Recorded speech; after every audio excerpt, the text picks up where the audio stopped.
Tahlequah is the heart of the Cherokee Reservation. My father was originally sent here in the early 30s. He and his siblings were sent to boarding school. I personally have lived at 4 boarding schools, and most of my years was spent at Seneca Indian School. Deborah does well in school and graduates from nursing college. She then goes back to work in her community. Everybody knows Deb. She's always out in the public, very kind, very sweet, always out to help anybody and everybody. You know, she's a very good-hearted lady.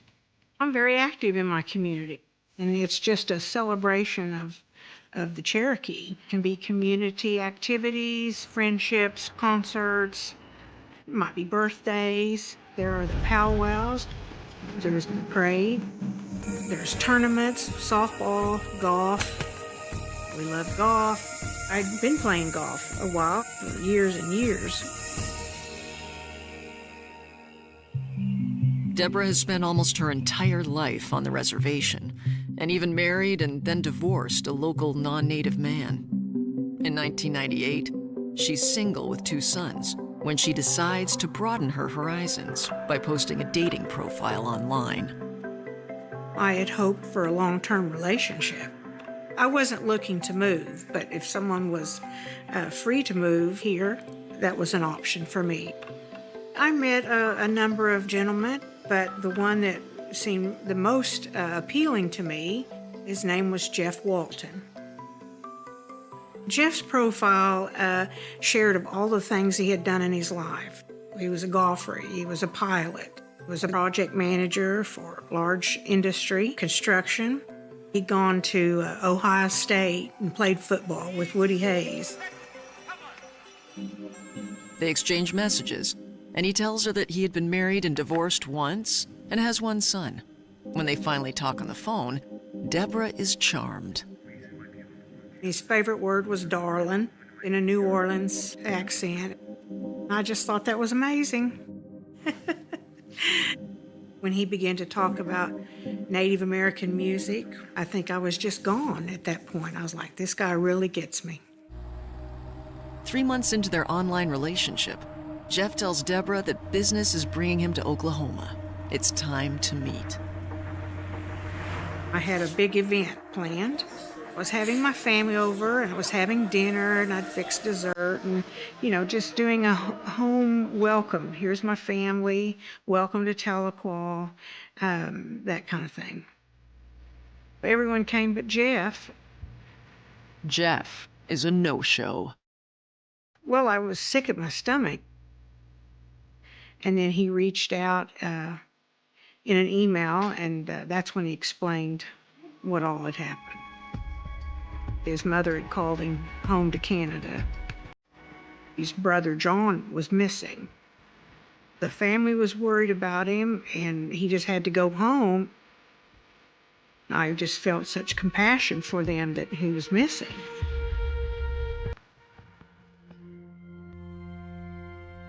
I've known Deb a long time. She is a good judge of character. I felt cautious, but I also felt happy for Deb.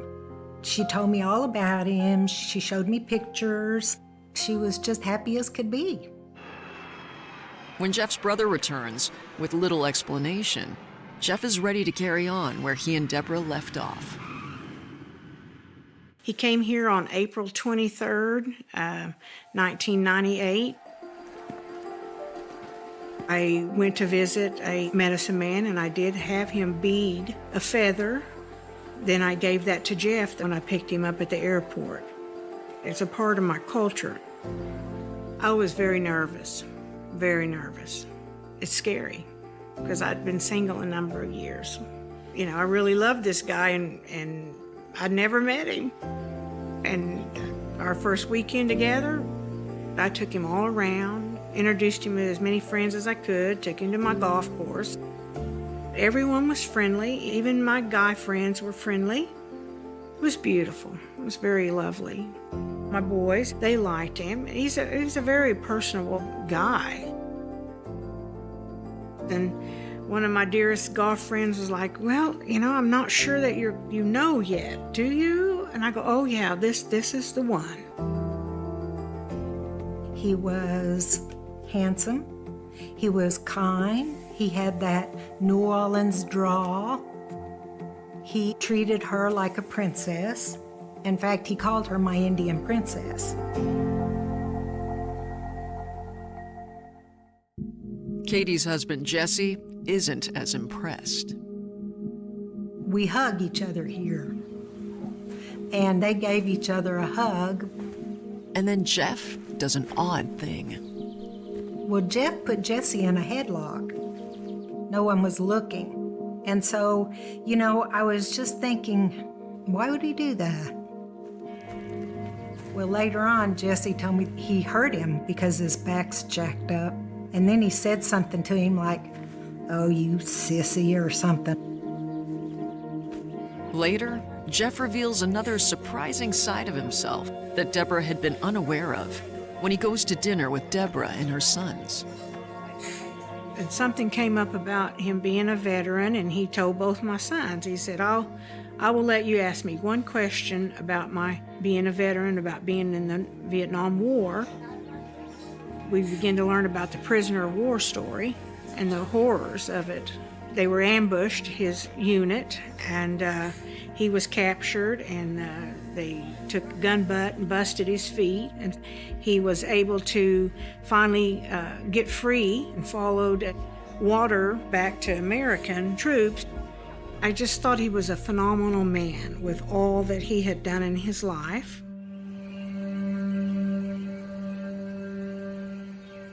There was an annual trip that we typically made right after Christmas, and I typically would travel with all my golf couples. And so finally I was like, now I have a golf partner. 4 couples, including Jeff and Deborah, travel to Florida to play golf. But there's a small problem. He didn't bring his golf clubs. A real golfer is not going to lose their clubs. But he said his was taken. So we bought him all new clubs. 8 of you can't play together, so we always played in different groups. The guys play together on the first day, and Jeff stuns Deborah when he wins the tournament and a pot of money. But he's the only one happy about it. I noticed that there was a strangeness. There was a distance, and these were my close friends. I've traveled with them for years, but I couldn't put my finger on it. And I learned that what happened, and they were just observing cheating. And they witnessed that. He might not count all of his strokes, or if he hit out of bounds, he wouldn't take his penalty shot. And if you cheat, that says a lot about you.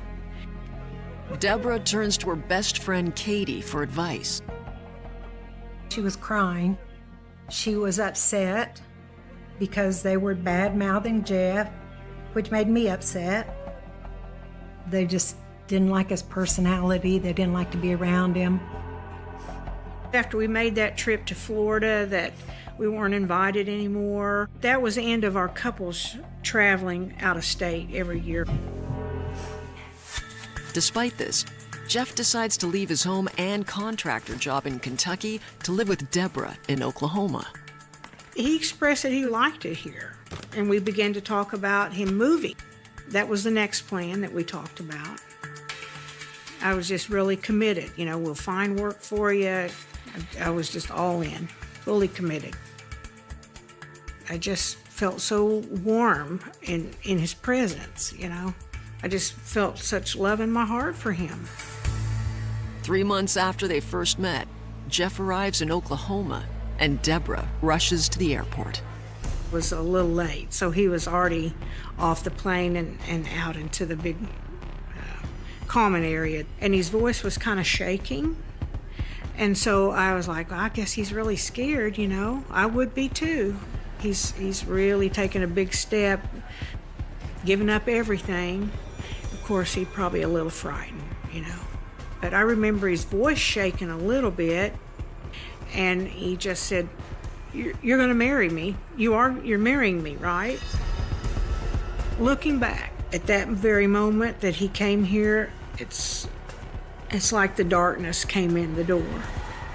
I was in horror. I couldn't speak. This is something that you would see on 2020. This doesn't happen to us. He was brilliant, an evil brilliant. Deborah Proctor's boyfriend, Jeff, has surprised her with an impromptu proposal. I wanted to be married, and I was very happy about it. We just wanted a small, intimate ceremony in Eureka Springs, a couple of hours from here. His son, little Jeff, and daughter-in-law came. I was so happy to meet his family, just thrilled. At the time, Dustin, my oldest son, was living in Fort Worth, Dallas, and he just said they weren't able to make it. And so that was a bit painful to my heart. My youngest son, Derek, was there, and he walked me down. It was April 23rd, 2000 we married, and that was 2 years to the date that we'd actually met in person the first time. Jeff, he had the usual smile and seemed to enjoy and engage in the day.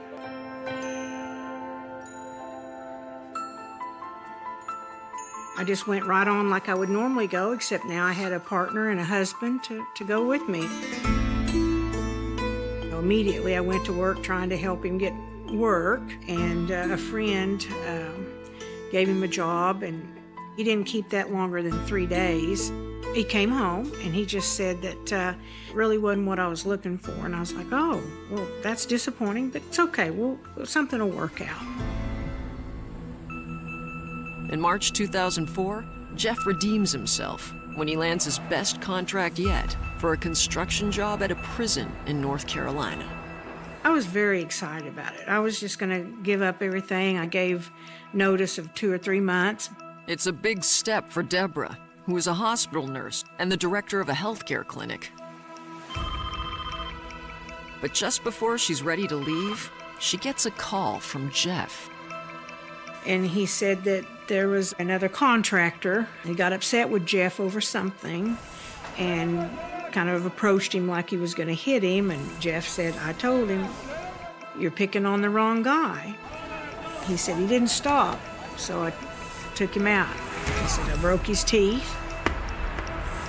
He said, Deb, there's no tolerance. It doesn't matter that he attacked me. There's just no tolerance. So he lost that job.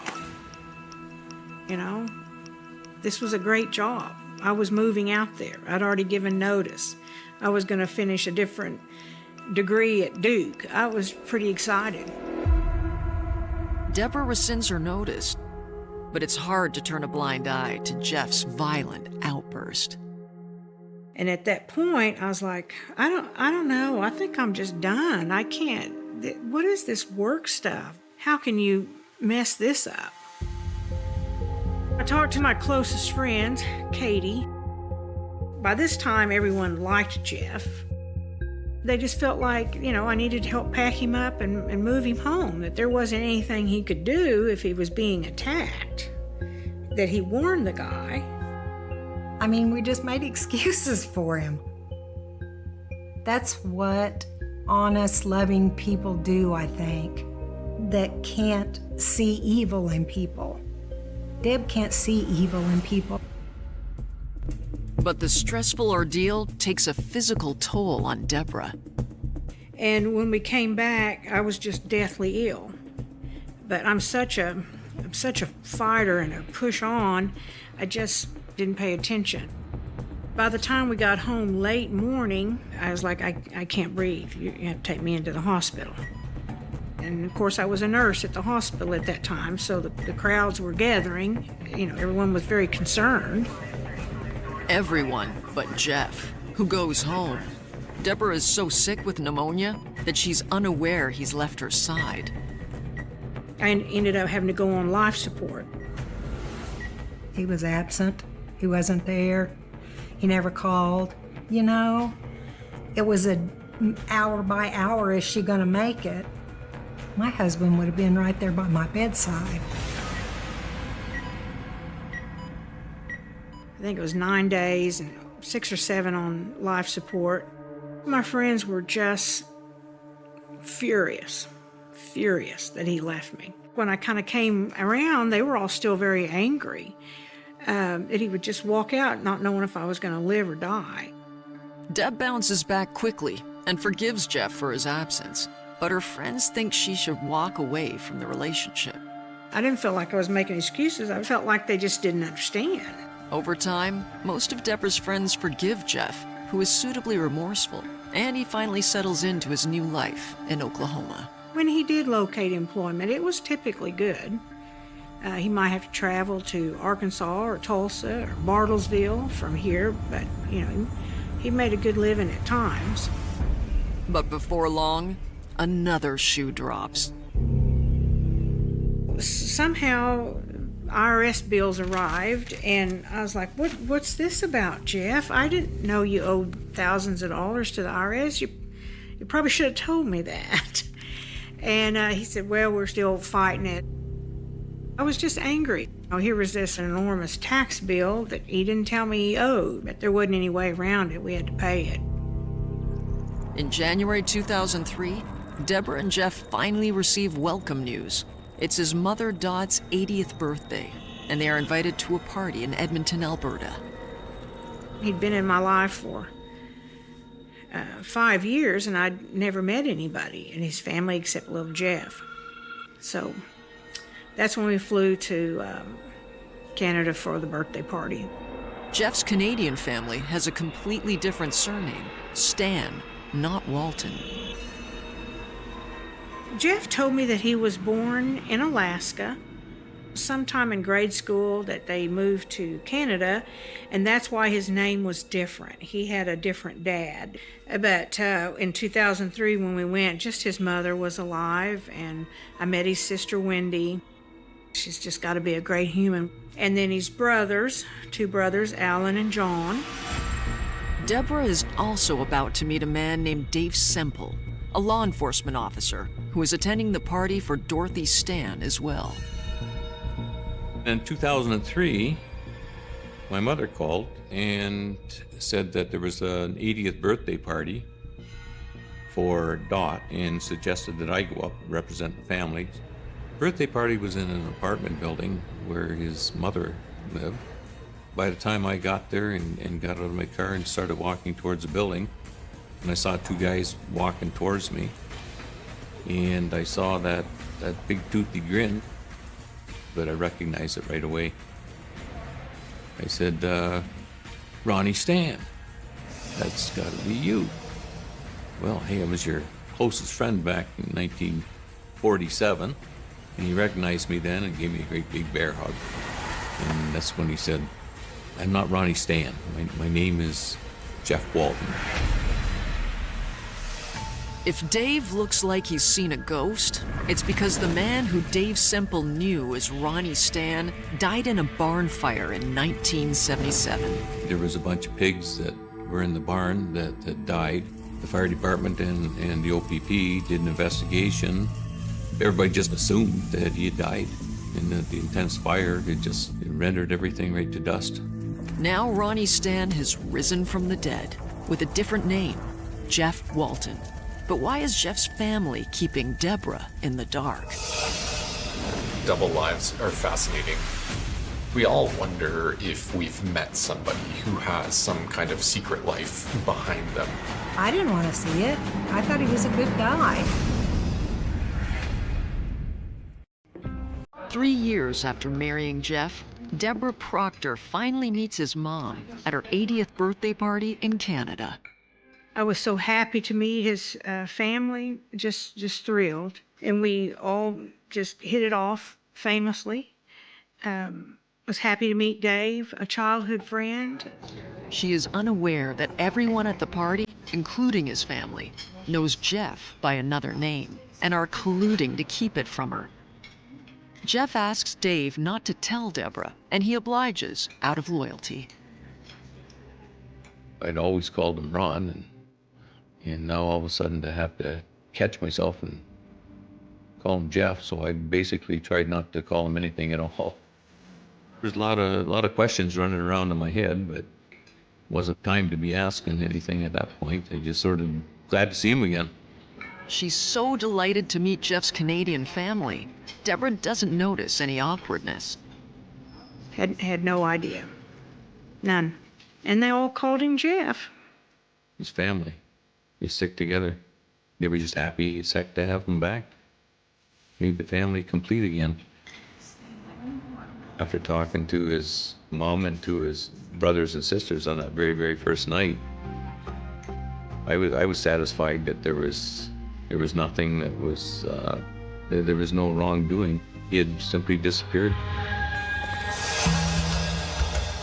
But the story of how Ronnie Stan became a fugitive and what crimes he may have committed while on the run is far from simple.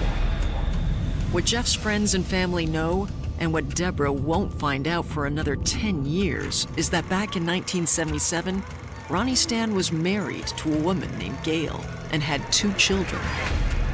He was living in southwestern Ontario in the 1970s. He was working as a teacher at Fanshawe College.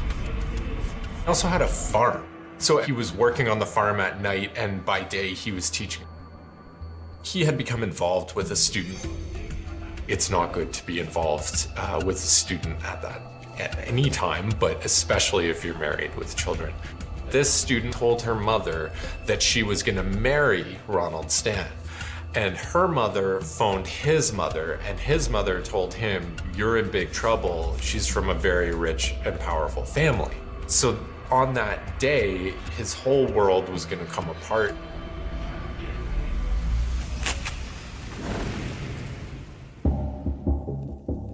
There just happened to be a fire which presented an opportunity.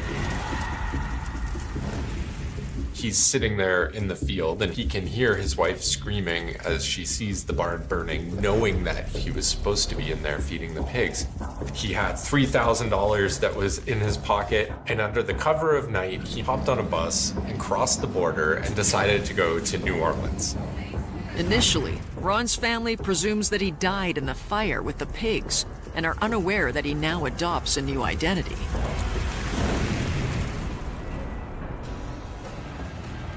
So Ron Stan decided to change his name to Jeff Walton. Jeff was after the son he abandoned in Ontario, and Walton was after the television show The Waltons because he thought it was a nice, friendly American family name. And in his words, he had to find someone with a little bit of money to marry, and the woman that he found was Roseanne. He described her as a beautiful young woman from a well-to-do family in New Orleans. Jeff tells Roseanne his family died in a plane crash in Alaska. But when the two start talking marriage the following year, there's a snag. Jeff Walton, he didn't have a birth certificate. So they went to another county where you didn't need a birth certificate to get a marriage license, and they got married there.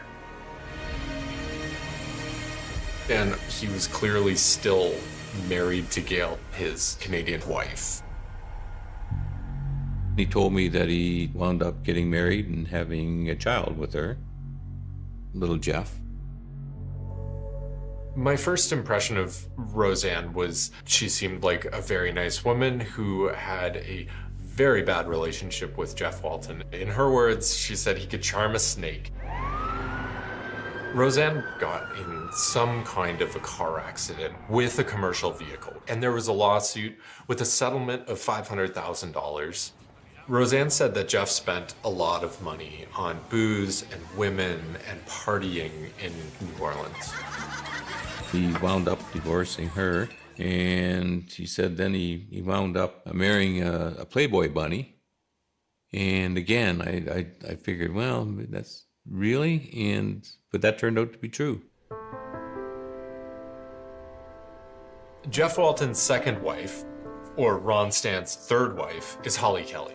I was in Baton Rouge, Louisiana, and Playboy came into town, and I wanted to get into Playboy. I thought it was very classy, and I didn't see anything wrong with it. They ended up taking about 5,000 pictures of me, which I always wondered what in the world happened to the negatives. Holly's living in New Orleans in the 1990s, when her friends say there is someone they'd like her to meet. Jeff was charming. We hit it off great. He had everything that you could ever imagine, you know. I mean, he had the looks, he had the charm, he had money, you know, that helps. Holly knows her new boyfriend Jeff is still technically married, but Jeff no longer lives with Roseanne and little Jeff. What Holly doesn't know is if he has any other living relatives, including other wives. I know that Jeff started reaching out to his family in Canada in the early 90s. I don't know if they were actively searching for him. He had been declared dead. In 1993, Jeff divorces Roseanne and marries Holly. It was a beautiful, beautiful wedding, beautiful day. I did want to marry Jeff beyond a shadow of a doubt. I mean, I loved Jeff. I mean, he really was a great guy. None of us knew that he had just been lying about his entire life the whole time. I mean, we just totally fell for what he was telling us. He would do anything for me, except tell the truth. Yeah. He told my father that he was in Vietnam. I guess it was to impress my father, because my father was a Marine in World War II, Iwo Jima. You question yourself because you think, you know, am I nuts? He was very, very smart. He would cover it up somehow. Somehow he would make it believable. And Holly did believe in Jeff until the day the phone rang, and it was a call from Canada. His brother called and said, you know, we've been looking for Jeff. And when he got home from work, hey, somebody called and said they were your family from Canada. And you know, I mean, his face turned white as a sheet. And I thought maybe he murdered someone. What was so horrible that you would have to do this? It's just, no words. In 1990, Jeff Walton's third wife, Holly Kelly, learns that everything he told her and her parents about his life is a lie.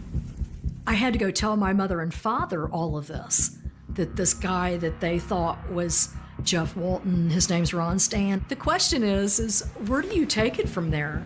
I knew at that point that it was over, and he did too. More than 20 years later, his fourth wife, Deborah Proctor, remains ignorant of his past. But a lifetime of lies seems to be catching up with Jeff. Jeff had had a number of hospitalizations. One was hemorrhaging, and they felt like he had bladder cancer, and I never left his side. And then he said, Deb, I'm not feeling right. My eyesight's really blurry. I'm not making sense with my words. And I took him in, and he had a stroke. So I was just trying to pay for everything. On the verge of bankruptcy, Deborah asks Jeff to access his veterans' health benefits, but he refuses. I said, you don't understand. We have nothing left. And that's when he informed me, I'm not going to the Veterans for Care. And besides that, I was in Special Forces. I did have a dishonorable discharge. And so they're not even going to have a list of me at the Veterans. They're not going to see me, and I'm not going anyway. And I remember at the time feeling like my throat was closing and my heart was heavy, and I thought, something's not right. It's just not right. I thought maybe I should get a private investigator. Anyway, I didn't. I do think it was about that time that I did go into what I would say is a severe depression. I was sad. I'd be somewhere in the house by myself, but just sobbing and crying and just saying, I hate my life.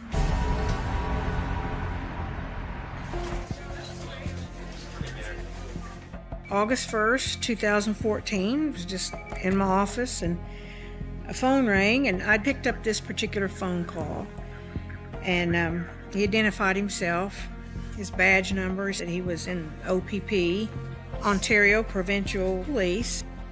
He said, well, we have reason to believe that you're married to Ron Stan. We have reason to believe that he is a man that burned his place down. 37 years ago and left a newborn son and a toddler and a wife. I was in so much shock, disbelief. And when we hung up, I called my friends. They said, well, for God's sake, your life's probably in danger. We have to go out to the Cherokee Nation Marshal Service, and we have to get some help. So that's what we did. She was really confused. This man that she had been with for at least 14, 15 years was possibly not the man he'd been saying he was. I contacted Canada. I spoke to a female officer, and she said, yes, we opened up cold cases, and we came across his and started working on it again. The officer said they found him by examining the social media pages of his various family members. And we were shocked that we actually found him on Facebook. They explained that the reason why he went missing was there was a barn fire. And apparently he was in the barn fire, but they never found any remains. The case just kind of sat for years because they had no clue, and nothing ever surfaced again. And they asked me at that time, they said, if you don't mind, could you interview him and see what he says? We're trying to figure out if this is him or not. Shauna drives to the medical facility where Jeff is staying while he recovers from his stroke and meets him in a private room. I proceeded on to explain to him that I had received a call from Canada police. So I eventually told him, I was like, do you at least have your birth certificate? Do you have your birth certificate so I can see? And he said, yes. And I said, well, where's it at? Well, I don't know. I can't remember where. And I said, well, that's okay. I said, I'll ask my dispatcher to get a copy of your birth certificate. And he looked at me. He just started grinning. He said, you got me, didn't you? And I said, you have kids and a wife in Canada? And he said, yes, I do. He was using a deceased individual's Social Security number and was getting Oklahoma benefits off the Social Security number for at least 20 years. He was a very good con. I felt so sorry for Deb once I got the confession from him. Wasn't any getting around it. That was the truth. Just shocking. I didn't imagine anything like this. I couldn't talk to Jeff. What was I gonna say? You're a liar? But, I had to plan. I mean, how am I gonna tell my boys? How am I gonna tell his boy? She was very, very upset, and I could certainly understand why. I was grateful for my friends, and we just started making plans. Well, we got to go to the bank. We got to get with your attorney. We were able to get a quick claim deed and a quick divorce, and our tribe's domestic violence program helped me. They helped serve the papers because I just couldn't do it. Jeff Jr. agrees to take custody of his father. I was just really angry. I was frightened at this point that, he might hurt us. Because now I'd learned he'd burn the place down. It was just a nightmare, and you feel so stupid. The time I spent with him was not quality time, it was all fake time. I just hated him. I'm at home alone in my bedroom when I got the call that they had left Tahlequah and they were on the road. People talk about spiritual awakenings or a burning bush moment or something. For me, it was absolutely that moment. And I realized I couldn't get up. I couldn't move. And then I thought, dear God, if you can just get me up on my feet, I will not only survive, but I will always remember to help others was just a profound understanding of what I'd been through and what I had yet to do. I think it was a couple of days after that I had a conversation with Jeff. I think he was kind of somewhat relieved about the whole thing. coming out in the open after all these years. An Ontario man who went missing in the 70s and was declared dead in the 80s has been found in the United States alive. Police say the 69-year-old has been living in Oklahoma under a different name. Once it came out, it just snowballed. Deborah is about to learn the full extent of Jeff's lies, and it makes her ordeal even more unbearable. And that's when I learned about all the wives. For 37 years, Ronald Stan has been living under a fake identity in the U.S. In 2014, the Ontario police issue a press release about the case. This story landed on my desk, and it said a man named Ronald Stan, who was missing in 1977, has been found alive and well in the United States, which was a crazy story. Like, what happened there? Tim Elemenchuk finds Jeff in New Orleans, where he is now living with his son Jeff Jr., and he agrees to an interview. He had this kind of unmistakable charm that I could see disarming somebody. Every successive wife would eventually find out about his past, and his stories would just fall apart and wouldn't quite hang together. But he had this capacity to charm people off the hop and to get people to kind of not dig deeper into his history. He just was a pathological liar. Only a narcissist person could do something like that, to make people think you're dead and to leave your children and never call them. I don't think he was actually a very good liar, and that's evidenced by how his story fell apart along the way. And when you look into it and when you talk to people, his family knew that he was alive. His brother had contact with him on Facebook. Even his Canadian wife, Gail, eventually found out about his lies in 1998 when he shows up at his dad's funeral. He said that his wife was at the funeral and that she wouldn't even look at him. As far as I know, he never spoke with Gail again. Ron had been declared legally dead in 1986, and Gail had received an insurance payout. He explained to me later on that insurance money that his first wife had got. Once he contacted her, she was quite PO'd about the whole thing and paid the money back to the insurance company. So there's no fraud or anything there. His father's funeral may have been a time when he realized that he can't undo what he did in 1977. And so in reaction to that, that might have been what spurred looking for another new life. Deborah never talks to Jeff again. I was sitting in one of the airports and I saw that he was calling, and it just went to voicemail. And he said that he had forgiven me for everything I'd done to him. And at this point, I was just done. I just could hardly even react. I just couldn't stand him. Months later, Deborah speaks to his old friend Dave Semple, who explains why he never told her the truth. He just explained that we had a good life, we seemed happy, and they just did not feel like it was their place to fly in here and tell me everything and destroy my life. I myself submitted letters to HHS, fraud, abuse. I think I wrote 3 different divisions of Medicare and Social Security and let them know who Jeff really was. And as far as I know, nobody ever pursued it. Jeff never faces criminal charges for arson, identity theft, bigamy, or any of his misadventures. But his life goes downhill after his divorce from Deborah. I don't know what happened there, but he wound up, I think, living almost a homeless life for a while. And then the next I heard from little Jeff, that I think it was 2019, that his dad had just passed away.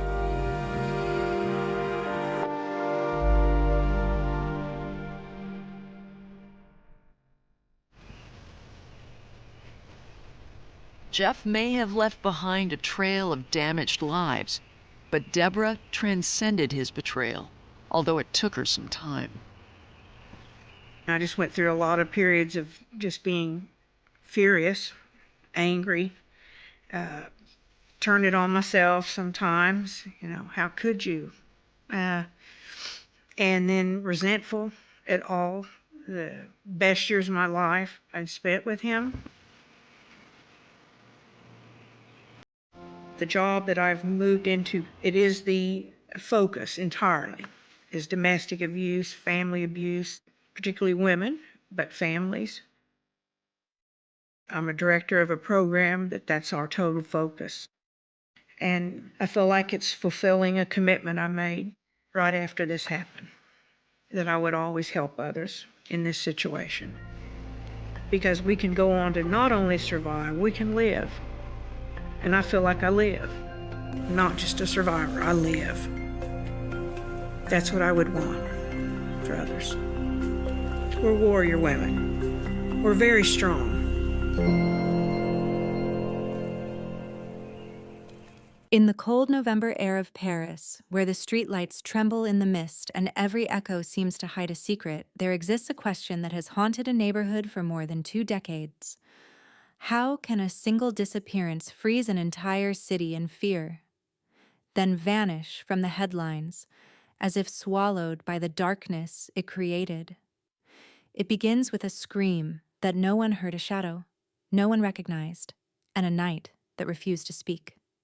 A cold case born in silence, wrapped in the kind of mystery that gnaws at the edges of memory, resurfacing only when someone dares to mention the year 2003, the year the 14th arrondissement lost its sense of safety.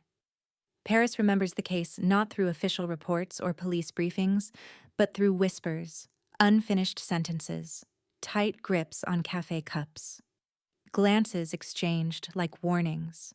A young woman vanished on her walk home near Rue de Guerre, leaving behind a handbag, a trail of scattered receipts, and a community terrified by the idea that danger could lurk in the very heart of everyday life. Her name became a headline, then a cautionary tale, then a ghost of the neighborhood. No closure, no motive, no found body. Just a void where certainty should have been. Tonight, we reopen that void not to fill it, but to understand how an empty space can hold so much weight. The night of the disappearance smelled of rain and early winter. Shopkeepers closed their shutters early, brushing off the drizzle that clung to their hair and coats. The city's hum slowed down as if preparing for something it could not predict. She walked alone, her footsteps steady, purposeful, familiar with the streets she'd taken hundreds of times. A routine route, a safe neighborhood, a short distance from home. But cold cases don't arise from routine. They are born the moment routine fractures. A neighbor recalled a figure standing near the alley, unmoving, as though waiting for someone specific. Another claimed to hear hurried footsteps running too fast to be normal, yet too faint to sound like a chase. A single street camera captured a blurred silhouette trailing her by half a block, its features erased by shadow, its movement almost too smooth, too calculated. But in those days, cameras were grainy, unreliable, nothing more than a blurry witness with bad eyesight. Within hours, panic set in. Calls to her phone went unanswered. Friends retraced her route. Police cordoned off the area, searching bins, rooftops, abandoned stairwells, drainage tunnels. The Seine was dragged. Parks were combed. Dogs picked up a scent that led to a dead end, as if the air itself refused to cooperate. Reporters flooded the scene, microphones thrust toward trembling neighbors. Shocking disappearance. Mysterious vanishing Paris cold case. The headlines screamed, feeding on fear, amplifying uncertainty. Every new detail felt like breaking news because in that early stage, every rumor was considered a potential key. Yet by morning, the story began twisting into something darker. No signs of struggle, no forced entry, no witnesses who could identify a suspect. The city's confidence cracked. The idea that someone could be taken without a sound became a collective nightmare. Inside the cramped office of the local precinct, investigators spread out photographs, timelines, maps, notes pinned like desperate anchors. They worked through cigarette smoke and endless black coffee, turning over possibilities that made less sense the further they went. A stalker. A crime of opportunity. someone she knew, or the one theory no one wanted to voice, a predator who had studied her, waited for her chosen the perfect moment. The evidence said nothing. No fingerprints, no DNA, no ransom, no communication. Cases like these don't fade. They congeal, becoming heavier with time, thickening with unanswered questions. Detectives felt the shame of not knowing, the pressure of a city demanding clarity. Paris doesn't forgive mysteries. It archives them like scars hidden beneath elegant sleeves. Days became weeks. Weeks became months. Leads dried up like rain on hot pavement. The suspect list shrank until it wasn't a list at all, just a collection of guesses. A neighbor with a shaky alibi. A coworker who seemed too calm. A delivery driver whose route overlapped with hers. A tourist seen behaving strangely. All investigated, all cleared, all useless. The cold case officially froze 6 months later, sealed in a box, marked with the year, the arrondissement, and a name that still made officers uncomfortable when they said it out loud. But boxes don't solve themselves. They sit, they wait, and sometimes they rot from the inside, taking the truth with them. But Paris never forgot. The street where she vanished became a symbol, a place where locals lowered their voices and avoided walking alone at night. Some moved away. Others installed cameras, alarms, new locks, extra lighting. Her apartment window remained dark, untouched, a reminder of something missing. Candlelight vigils were held each year on the anniversary, but attendance dwindled over time as new tragedies replaced old ones. A city's heart can only hold so much.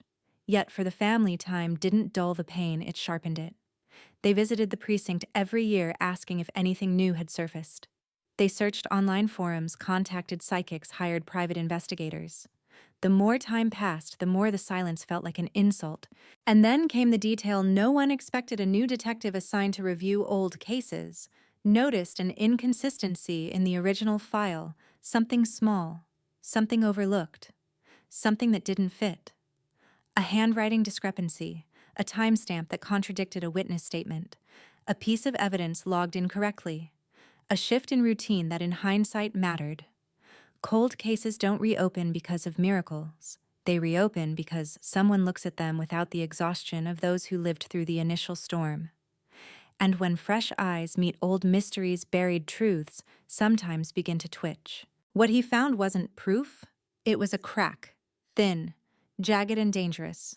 A hint that the suspect everyone had dismissed might not have been dismissed at all, but quietly hiding behind an assumption made too early, too confidently. A shadow that had blended too well, a name that had been repeated too casually. A person who had never truly left Paris, only sank deeper into its anonymous crowds. Tonight, that crack is where we begin pulling, because beneath it lies a truth that refused to stay buried. The file sat open on the detective's desk like a wound, reopened its edges, yellowed its contents stiff from years of neglect. The room was quiet except for the hum of fluorescent lights vibrating overhead, flickering just enough to give the shadows a pulse. He leaned in, fingers tracing over the inked notes from 2003, rushed handwriting from officers' long-retired observations, scribbled in panic statements collected at midnight when witnesses were still shaken, unsure, desperate to say something helpful, even if their memories were blurred by fear. One line in particular refused to sit quietly anymore. It was a witness description, a brief mention of a man seen near the alley, a figure dismissed because another witness contradicted the timing. But the timing itself was wrong, the detective realized. A clerical error. A single miswritten digit that warped the entire sequence of events. Not a 15-minute gap, but a 2-minute one. Suddenly, the shadowy figure wasn't irrelevant, it was perfectly positioned, perfectly aligned, perfectly suspicious. He felt the familiar spark of adrenaline that investigators rarely admit to the one that whispers, "This might be something." He flipped through the additional pages, interview transcripts, maps, early crime scene photos with timestamps typed by outdated software. The further he dug, the more a shape began forming between the lines, a shape no one had noticed, because they weren't looking for that shape, they'd been hunting a phantom, not a pattern. He remembered something his mentor once told him: cold cases break, not when new information appears, but when old information refuses to stay quiet. He stood up, grabbed the case file, and walked through the precinct hall with the determination of someone chasing a ghost. Paris continued its rhythmic chaos outside horn sirens, murmurs, the distant rumble of Metro Line 4. But inside the building, the cold case began thrumming like a warning. He hunted down the digital archive room, pushed open the metal door, and breathed in the stale air of forgotten evidence. Dust-coated servers blinked with tired lights like eyes struggling to stay awake.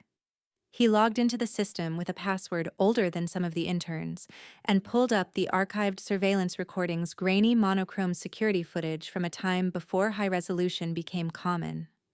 The files struggled to load, glitching, freezing, pixelating into static bursts. But he waited, tapping his finger impatiently. Then it appeared. The alleyway, the streetlight flickering overhead like a dying candle. Her silhouette walking into the frame, confident, unaware, moving with the unhurried pace of someone who believes home is minutes away. Behind her, a figure little more than a smudge of motion. But this time, the detective noticed something the original team had not the stride. It wasn't random. It wasn't aimless. It matched her pace with surgical precision, adjusting subtly every few steps. A stalker doesn't always sprint. Sometimes they follow quietly, letting the victim guide the moment. He rewound, fast-forwarded, replayed, zoomed in until the pixels broke apart like grains of sand. The silhouette had broad shoulders, a slight tilt of the head, a stiffness in the right leg. A limp. Subtle, but there. How had no one seen it? How had a detail so specific slipped through the cracks? He scanned the witness interviews for anyone with a similar gait.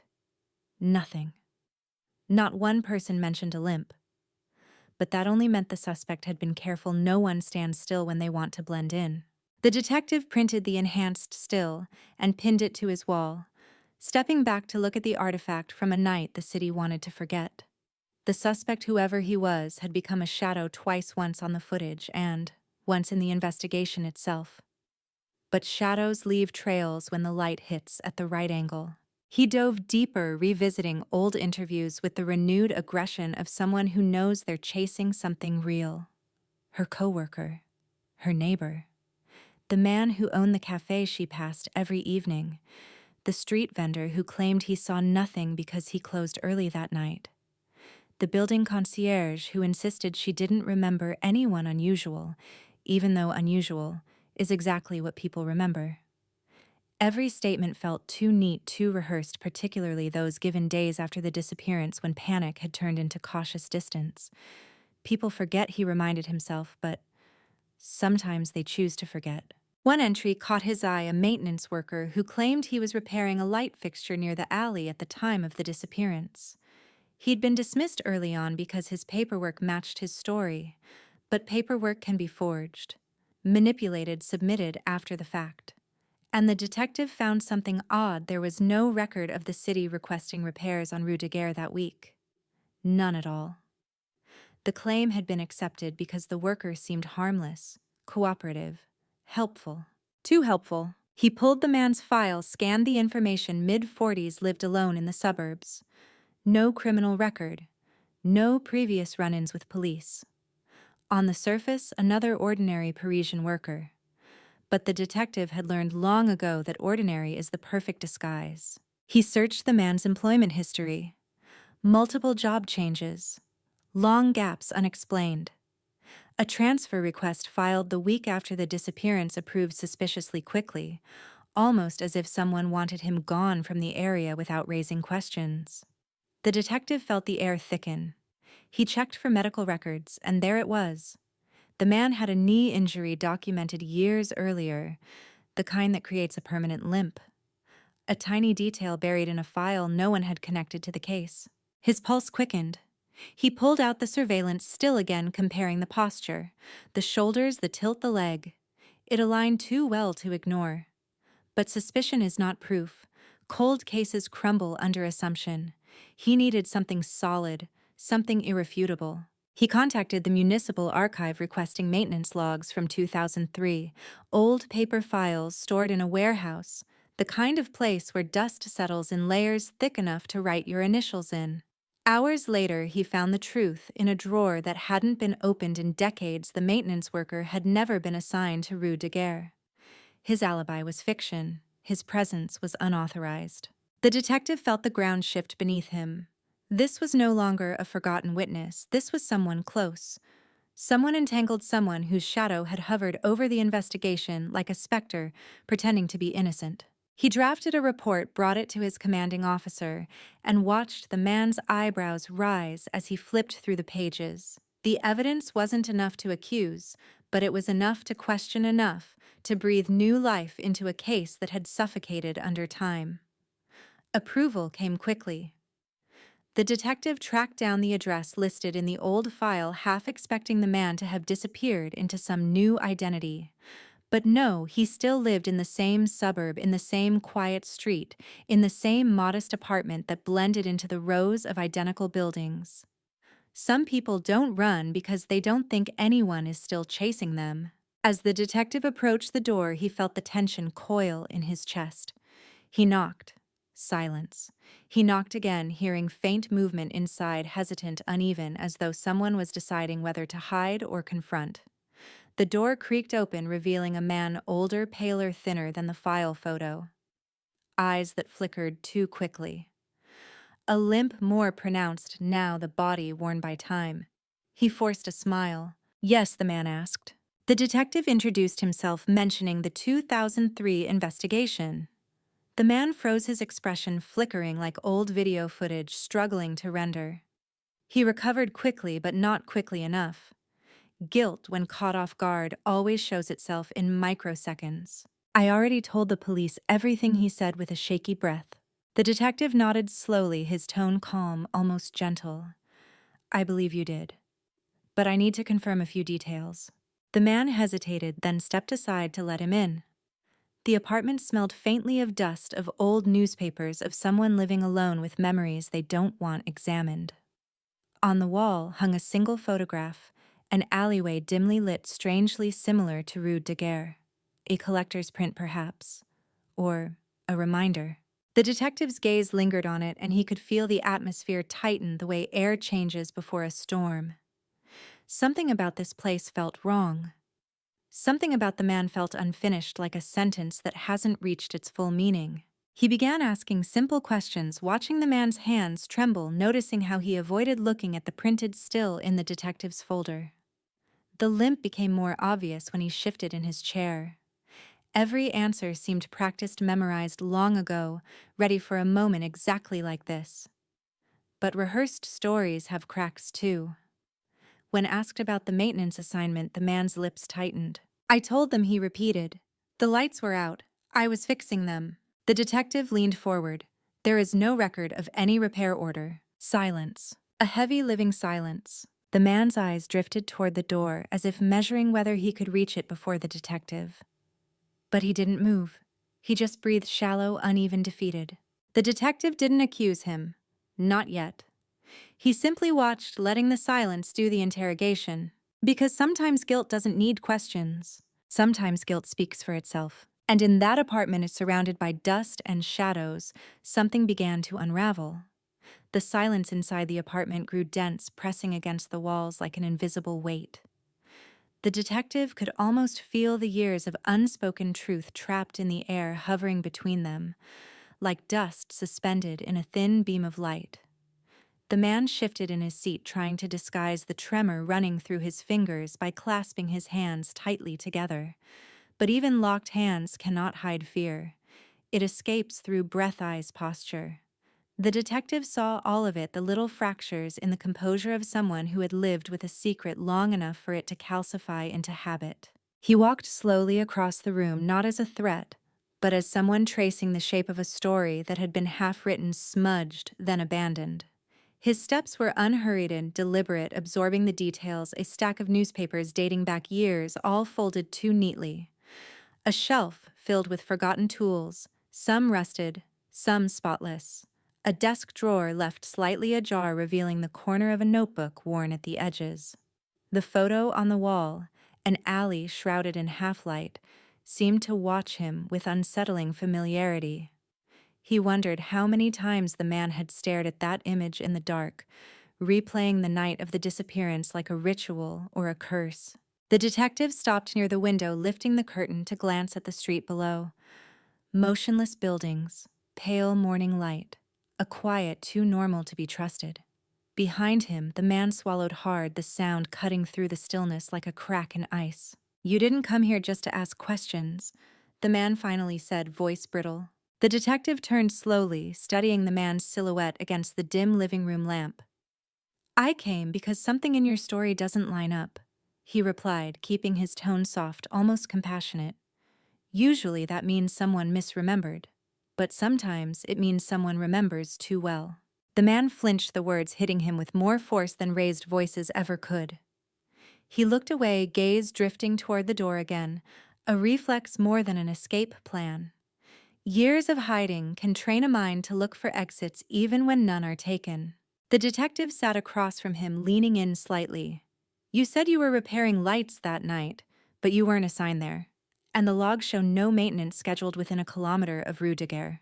The man inhaled sharply, as though every molecule of air burned on the way in. "Mistakes happen in the records," he said weakly. "Not mistakes that erase an entire request system," the detective countered. "Not mistakes that shift you right into the path of a woman who vanished minutes later." The man's jaw tightened, the mask of denial beginning to crack. The detective didn't push further. He let the silence return, knowing it worked better than any interrogation tactic. Silence forces the guilty to compensate, to fill the void with whatever truth leaks through their defenses. After a long moment, the man spoke again, his voice quieter, shaded with something almost mournful. "I was there, but I didn't lie. At least, not the way you think." The detective waited, breath-steady eyes locked onto the man. "I wasn't repairing lights," he continued, fingers gripping the armrests. "I was watching. Not her. The street, the people, the routine. Some nights I walked the same path. It calmed me." It was a strange confession, too vague to be innocent, too controlled to be honest. "Why that street?" the detective asked. "Because it was predictable," the man answered quickly, almost too quickly. "I like predictable things. And she was part of that routine." The man froze again. His pupils tightened. His hands unclasped, then regripped. A pause long enough to betray him. "She walked at the same time every night," he murmured. "I noticed." There it was. The thread the detective had been waiting for, thin but undeniable. Not proof, but intention. Not confession, but direction. The detective stood walking toward the shelf with the old tools. He brushed his fingers over a metal flashlight, its casing dented. Then a coil of rope frayed at the end. Then a black jacket that looked like it hadn't been worn in years but had been kept accessible, like a relic from another life. "When did you last walk Rue de Guerre?" the detective asked. "Years," the man said. But the word didn't ring true. It fell flat, too practiced. "You kept track of her," the detective said softly. "Not as accusation, but as observation. Even if you didn't mean to. Even if you told yourself it was harmless." The man's breathing quickened. "I didn't touch her." The detective nodded. "Maybe not. But you know something about that night." A bead of sweat rolled down the man's temple. He wiped it briskly, then avoided the detective's eyes. "Look," he whispered, "I saw someone else." The detective's pulse surged, but his face didn't move. "Who?" "I don't know," the man said, shaking his head. "A figure, behind her. Not me. Taller. Closer to the alley. I heard something like a scuffle." "You never gave that statement." "They didn't ask." The detective froze. "They asked everyone." The man's shoulders curled inward, shrinking. "I was scared. People were already suspicious of me. I didn't want them to think that you followed her." The man squeezed his eyes shut, nodding miserably. "I didn't hurt her," he said again. "But the person I saw, they moved fast. Toward her. I stepped back into the shadows. I didn't want to be seen." Cowardice masquerading as self-preservation, or guilt masquerading as fear. The detective couldn't tell yet, but the man's story opened a new door, one that hadn't been documented. Someone else in the alley. Someone moving with purpose. A shadow hiding behind another shadow. What did they look like, the detective pressed. Big coat, hood up, couldn't see the face, but... He hesitated, fingers trembling. The way they walked. Smooth. No limp. A shiver ran down the detective's spine. The silhouette in the footage had a limp, but the quality was poor. He replayed the motion in his mind. Step, drag, step. Could that have been a glitch? A light flicker? A camera artifact? Or worse, had he wanted to see the limp because it matched the maintenance worker? The detective felt the doubt crawl under his skin. Cold cases love illusions. They lure investigators with patterns that don't exist. Why didn't you come forward? He asked. The man looked around his apartment, eyes darting from object to object as though they were judging him. Because once you're the suspicious one, you always stay the suspicious one. The detective took a deep breath. He understood that kind of paranoia cases where the wrong man almost became the right suspect. But understanding didn't erase responsibility. When you stepped back, the detective said what happened next. The man swallowed. She turned as if she heard something. Then, nothing. I kept walking. I didn't want to see more. And you told no one. He shook his head slowly, shame thickening the air. The detective stood pacing the room, piecing together the new thread. A second figure. Hooded. Smooth gait. Faster movement. Close proximity. A gap in the official timeline. A witness who had erased himself from the record. He approached the photo on the wall again, staring at the image as though it might whisper its secret. Why this picture? He asked. The man hesitated. It reminded me of that night. I couldn't forget it. Or you didn't want to, the detective said. Maybe both. The detective stepped closer. Did you know her? No, the man said quickly. She never noticed me. I just knew her routine. The words hung like frost. The detective exhaled slowly, letting the room settle. I'm taking this, he said, removing the photo from the wall. The man didn't protest. As he walked toward the door, the man spoke one last time, voice cracking under the weight of what he had held inside for 2 decades. Detective, he whispered, if you find the person from that night, don't tell me, I don't want to know. But the detective turned back, gaze sharp. You will know, he said calmly, because when I find them, the whole city will. He stepped outside, closing the door gently behind him, leaving the man alone with the photo-shaped void on his wall and the ghosts he could no longer bury. And for the first time in 20 years, the cold case exhaled. Not warmth, but movement. The hallway outside the man's apartment felt colder than it should have, as if the building itself had been listening, absorbing every tremor in his voice, every fractured piece of that long-buried memory. The detective stood still for a moment, letting the door click shut behind him, letting the silence reclaim the space. Down the stairwell, a faint breeze drifted upward, carrying the scent of damp concrete and burned dust from old heating pipes. He inhaled slowly. New direction or new confusion in cold cases, the line between them is razor thin. He descended the stairs, each step echoing softly through the narrow shaft. The man's words replayed in his mind, looping without permission. I stepped back. I didn't want to be seen. Someone else moved toward her. Such a simple set of sentences, yet each one was a doorway. Some leading forward, others leading into dead ends wrapped as revelations. He knew better than to trust a single nervous witness who had stayed silent for 2 decades. But he also knew that truth often hides inside the guilty, not the innocent. And guilt takes many forms. Outside, the sky was a muted gray, the kind that makes the city feel like it's holding its breath. Cars passed without urgency. A cyclist skimmed by, scarf fluttering. The detective pulled his coat tighter and stepped into the street, heading toward his car, with the determined stride of someone who understood that the case had just shed its first layer of skin. He didn't start the engine right away. Instead, he sat in the driver's seat, the silence inside the vehicle amplifying the sheer strangeness of what he had just heard. A second figure. A hooded shape. Smooth gait. No limp. The contradiction gnawed at him. His eyes drifted to the photo he had taken from the man's wall resting on the passenger seat, now the edges still warm from where it had hung under the light. An alleyway, empty but charged. He lifted it carefully, running his thumb along the bottom edge. Why would a man keep a photograph of a place connected to a traumatic night unless he wanted to remember something? Or remind himself of something? Or punish himself for something? He exhaled sharply and placed the photo back down. There was only one way to move forward, retrace the steps of the night. Not through files, not through interviews, but through the physical space itself. Cold cases breathe differently when you walk their footprints.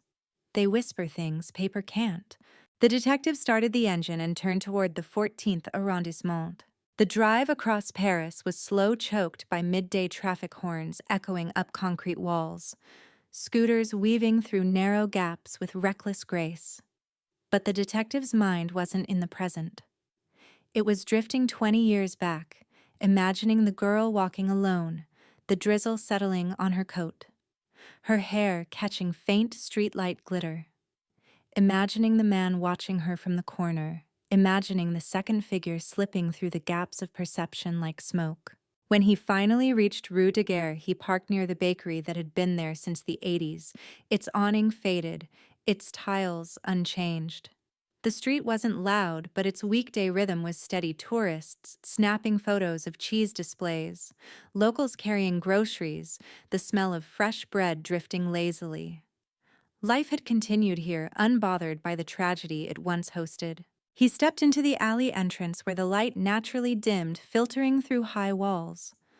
The pavement was patched in places uneven, water pooled in shallow depressions. The air felt cooler, thinner. As he walked, he imagined her footsteps small, quick, but not rushed, tapping that same cracked concrete. He imagined the hooded figure following their breath, slow and controlled. He imagined the maintenance worker hiding in the shadows, watching something unfold he didn't want to see. The detective stopped near the center of the alley, the place the old police diagrams had marked with a red circle, the last confirmed location. He crouched, fingertips brushing the gritty surface. 20 years had erased any physical trace, but atmosphere doesn't forget. The silence here felt heavier, as though the alley still held on to something unspoken. He stood again, eyes scanning every angle, every doorway, every window. A few meters away sat a metal access door leading to a basement, one of the few elements unchanged since 2003. It had been inspected back then. Locked. No sign of forced entry. But basements age doors, rust locks weaken. Out of instinct more than reason, the detective stepped toward it and tested the handle. It clicked, unlocked. He felt his pulse spike but steadied his breathing.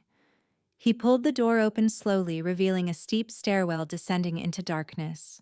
A motion sensor light flickered on, buzzing faintly. He took a step down, then another, the air turning cold and earthy.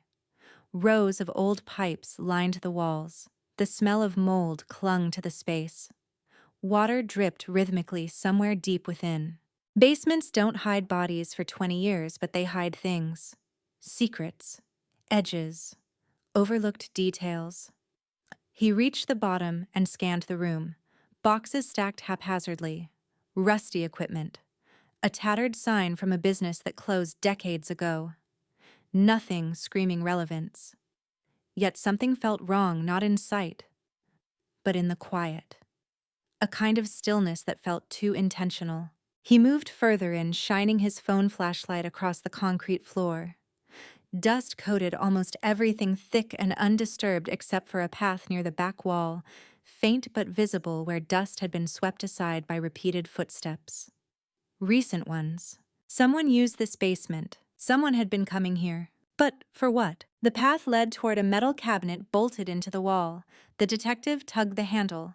It resisted for a moment, then opened with a groan, revealing a narrow interior lined with shelves. Most were empty, but on the top shelf, tucked behind an old fuse box manual, he saw something that shouldn't have been there, a folded piece of paper, yellowed but not decayed. He lifted it carefully, unfolding it slowly. It was a map of the alley, hand-drawn, meticulous, and marked with small X's at 3 points. One of them was the exact spot where she vanished. The detective felt the back of his neck prickle. This was left over from someone who had studied the alley. Someone who mapped movement. Someone who planned. And yet, The paper didn't look 20 years old. The ink was faded but not brittle. The folds were too sharp. Someone had kept this, unfolded it often, maybe recently. He turned it over. The back was blank except for one word written in the corner. Return. His breath hitched. Return to what? Return for what? Return who? He scanned the basement again, heart thudding now. The map wasn't a relic. It was an anchor, a reminder, a plan. But whose? He pocketed the map and hurried back up the stairs, stepping into the alley with renewed urgency. His eyes darted across the buildings, up at windows down the street. Every face suddenly looked sharper, every passerby suspicious. The city had shifted. The case had shifted. The hooded figure the maintenance worker described. What if they hadn't been a random predator? What if they had known the alley? What if the map had been theirs? The detective hurried back to his car, the weight of the discovery pressing into his thoughts. He didn't start driving immediately. Instead, he called the precinct requesting access to all unexamined witness statements, the ones too vague or contradictory to be useful at the time. He gave the order to pull building records, basement access logs, old tenant lists, maintenance keys issued that year, property managers, even utility workers from that time. Cold cases don't warm from one clue. They ignite when overlooked truths collide. As he hung up, he felt movement on the edge of his vision, a figure walking past, head down, hood raised. Ordinary? Nondescript? But something in their pacing made the detective's instincts twitch. He turned subtly, eyes narrowing. The stride was smooth, confident, too fluid, no limp. He stepped out of the car, but the figure melted into the crowd before he took 3 steps. He scanned the street. Gone. Or blending. He sat back down, gripping the steering wheel, breathing slow to anchor himself. The basement marks, the hooded figure, the maintenance worker's half-truths. The map marked return. The case wasn't just resurfacing. Someone else was resurfacing with it. Someone who had been hiding in the very city they once hunted in. And as the detectives started the engine, the streetlights flickered as if Paris itself was waking up, remembering the night that never left. The engine vibrated beneath him, steady, but tense, like it sensed something in the air that he hadn't fully grasped yet. The detective stared through the windshield, replaying the moment the hooded figure slipped past an ordinary person in an ordinary coat. Yet there was an unmistakable sharpness to the movement, an efficiency that didn't belong to someone running errands or heading to lunch. The city was full of people who moved quickly, but very few who moved intentionally. He forced himself to breathe slowly to avoid spiraling into suspicion without proof. But cold cases aren't solved by ignoring instinct. They're solved by feeding it until the truth finally bears its teeth. He pulled away from the curb, turning into narrower streets, navigating with the kind of focus that blurs everything outside the mission. The map in his pocket felt heavy, like a clue that didn't want to be confined. He headed toward the precinct, but halfway there something tugged at him, an urge, a whispering pull in his gut. Instead of continuing straight, he braked hard and veered down a side street, guided by instinct rather than intention. He wasn't chasing the hooded figure. He was chasing the feeling the figure left behind. He drove until he reached a small square near Place d'Enfer Rochereau, parking near a row of old apartment blocks with peeling paint and balconies rusted from years of winter rain. He stepped out, scanning the area.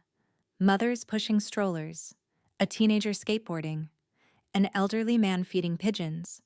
Nothing unusual. But his eye caught something in the corner. A street camera mounted higher than the others, angled toward the route the hooded figure had taken. Installed years after the disappearance, it would never have helped the 2003 investigation. But now, it might have caught exactly what he needed. He returned to his car, called the precinct's tech analyst, and requested immediate access to the live camera feed. He waited, watching the street with sharp, restless eyes. Seconds later, the analyst responded. Feed accessed. What am I looking for? 2 minutes ago, the detective said. A hooded individual, dark coat, smooth gait, moved east from Daguerre toward the square. Pull the footage. A pause. Clicking keys. Then, got someone. Hood up. Can't see the face. Do you want me to follow the sequence? Yes. The detective's pulse quickened as he imagined the scenes unfolding on the analyst's screen. They're walking quickly. Cutting left. Heading toward Rue Halle. Wait. Silence. Was. Wait. What the detective pressed. They looked up, directly at the camera, like they knew it was there. The detective felt a chill prickle across his arms. Did they conceal their face? No, the analyst replied slowly. But the angle, the lighting, I can't see anything. It's like they positioned themselves perfectly in the glare. Professional, intentional. Someone who understood surveillance. Track them, the detective ordered.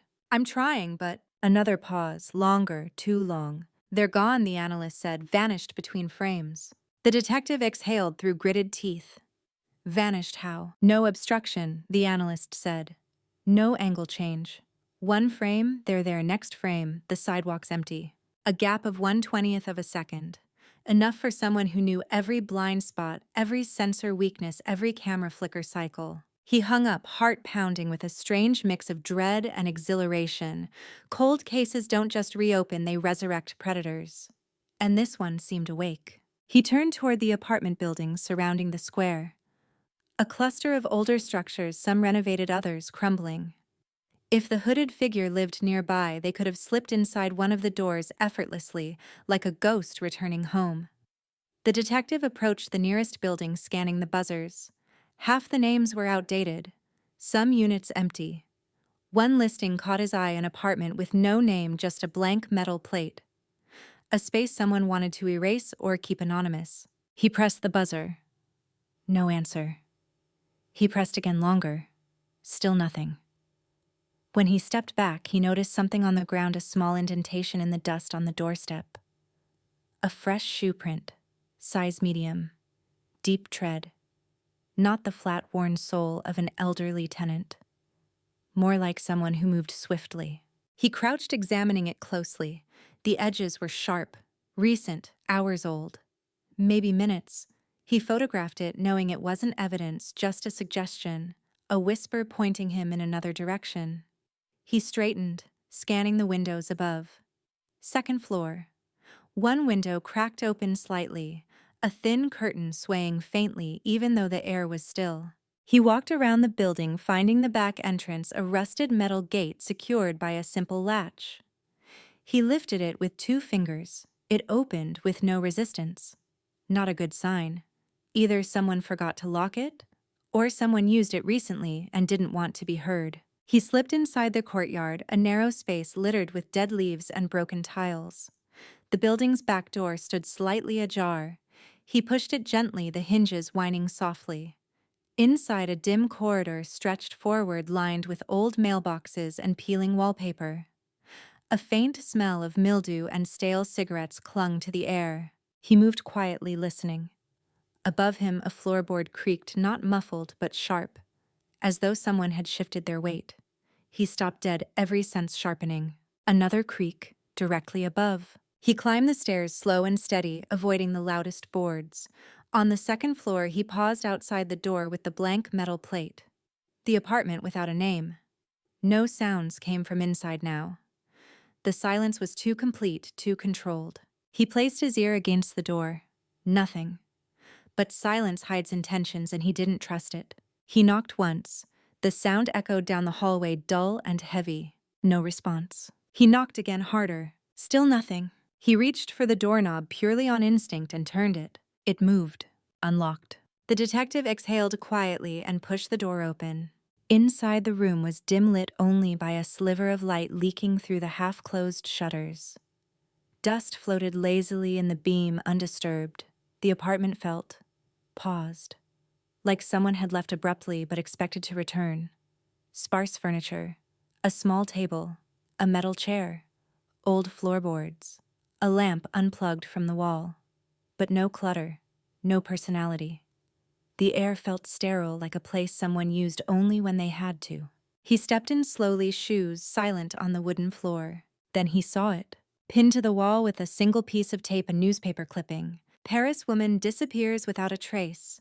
2003 cold case shocks community. Below it, another clipping. No leads after weeks. Police urge public to report any sightings. Then a photo of the alley. The same angle as the one he found in the maintenance worker's home, but taken from a different height closer to eye level. Personal, intentional. The detective felt a cold, creeping sensation move through his spine. Across the room on the table lay an object half covered by a sheet of paper. He approached cautiously, lifting the corner. A camera, bold, digital, early 2000s model. He swallowed, reaching to turn it on, but froze when he heard it. A soft click behind him. Not loud, not aggressive, just deliberate. Someone else was in the apartment. He turned slowly, every muscle tightening, the air thick enough to chew. A shadow shifted near the hallway. Not the hooded figure, not the maintenance worker. Someone else. Someone watching him. The detective stood still, pulse roaring in his ears, eyes sharp, breath controlled. The shadow didn't move again, not because it fled, but because it was waiting, watching him just as he was watching it. And in that suspended moment, in the dim silence of an unnamed apartment, the detective realized the case was no longer about unraveling the past. The past had followed him here, and it wasn't finished. The detective stood motionless, eyes locked on the faint silhouette lingering at the end of the hall, its edges blending with the dimness like a shape born from the shadows themselves. The air in the apartment felt suddenly tighter, as though the walls had drawn closer without physically moving. The detective didn't speak, not immediately. His breath steadied, his heartbeat slowed, his senses sharpened until the faintest disturbance, the creak of a floorboard, the soft sway of the curtain, became a warning. The shadow held still, posture steady, almost patient. Whoever stood there wasn't trembling or startled. They were assessing him, silent and calculating. He didn't step forward. He didn't reach for his weapon. He simply waited, letting the silence reveal the smallest fractures. It didn't take long. The outline shifted just slightly, just enough to betray the subtle shift of weight from one foot to the other. A controlled movement, smooth, cautious. The same fluidity the hooded figure had displayed outside near the square. A motion too efficient to belong to a panicked resident. "You've been here recently," the detective said quietly, voice low, steady, and without tremor. "You came back for something." The silhouette remained still. He angled his body, subtly positioning himself between the shadow and the camera on the table. If this person wanted to destroy it or grab it. They now had to go through him. A deliberate barrier. The shadow finally moved slowly, stepping into a sliver of light leaking from the shutters. Just enough to reveal a shoulder, part of an arm. Not the face. Never the face. "Why did you return?" The detective pressed, tone calm but edged with steel. "Why now?" The figure inhaled, barely audible but deep. Someone preparing to speak after years of silence, or someone controlling their breathing to remain measured. But no words came. Instead, the figure retreated, one step slipping back into the darkness. Not fleeing, not escaping, just repositioning, as though maneuvering around him in an invisible maze only they understood. The detective took a single step forward. The floor groaned sharply under his weight. That single sound acted like a signal.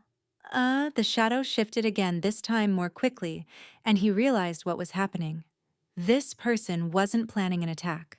They were planning a disappearance. Just like outside the square. Just like in the archived footage from 2003. They moved invisibly through the gaps. He lunged forward, crossing the room in 3 long steps, reaching the hallway, just as the silhouette slipped into the narrow corridor leading to the kitchen. He followed instantly, but by the time he rounded the corner, the space was empty. Silent. Still. He scanned the room in seconds. No open windows, no dropped objects, no back door ajar. The kitchen was compact, barely enough room for a refrigerator, a small sink, and a counter lined with dust except for one clear patch, a space where something had recently been placed, then removed. He stepped closer, a faint square outline in the dust. Small, thin, like a notebook. The detective's breath tightened. That meant the shadow hadn't just been waiting. They had retrieved something before retreating into the hallway. He scanned the room again, still no movement. Then, from somewhere behind the bedroom door, he heard the faintest metallic click, soft, subtle, precise. Not the sound of a gun, the latch of a window. He sprinted across the apartment, shoved the bedroom door open, and reached the window just in time to see the fire escape ladder, swaying metal, rattling faintly from recent use. Below, the alley behind the building stretched out empty, a single cat darting across the pavement, startled by the sudden noise. The detective leaned out, scanning the rooftops.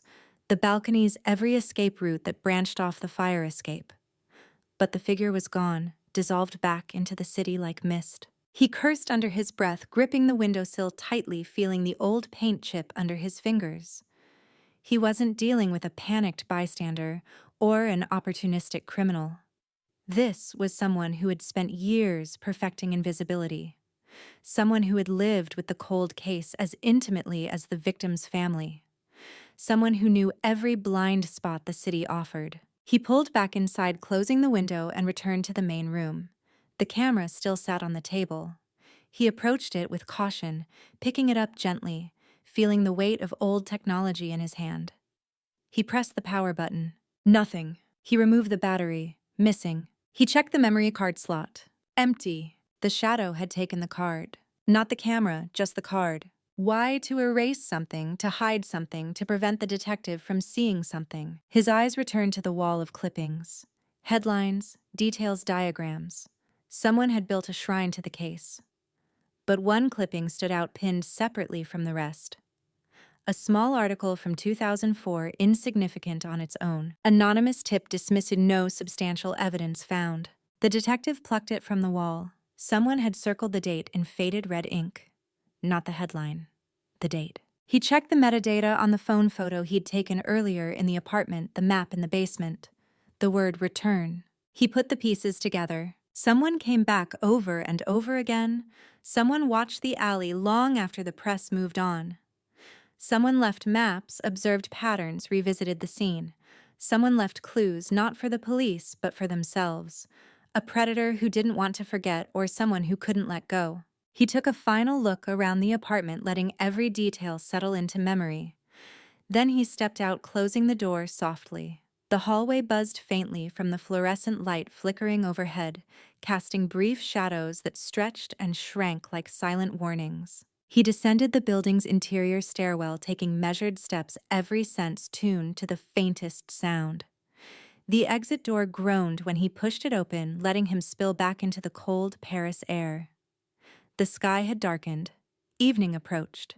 Street lights blinked awake one by one, lining the pavement with long, thin beams of pale gold. He returned to his car, gripping the steering wheel tightly as he replayed the scene. Someone had watched him from the moment he entered that building. Someone bold enough to stay within arm's reach. Someone confident enough to make themselves known and then slip away without a trace. A ghost tethered to the cold case. He sat for a long moment, letting the hum of the engine soften the sharpness of his thoughts. Then his phone vibrated sharply in his pocket, a number he didn't recognize. He answered. At first, nothing. Just breath. Steady, controlled, familiar. Then a voice, low, neither masculine nor feminine, emotionless as a recorded message. You're too late. The detective's grip tightened, knuckles whitening. Who is this? A pause. Then, you opened the door, now finish what they didn't. The line disconnected. A hollow beep filled the silence. He stared at the phone, breath caught halfway in his chest. Not a taunt, not a threat. An instruction. He dialed the precinct, immediately tracing the number. It came back unregistered, disposable. One call only.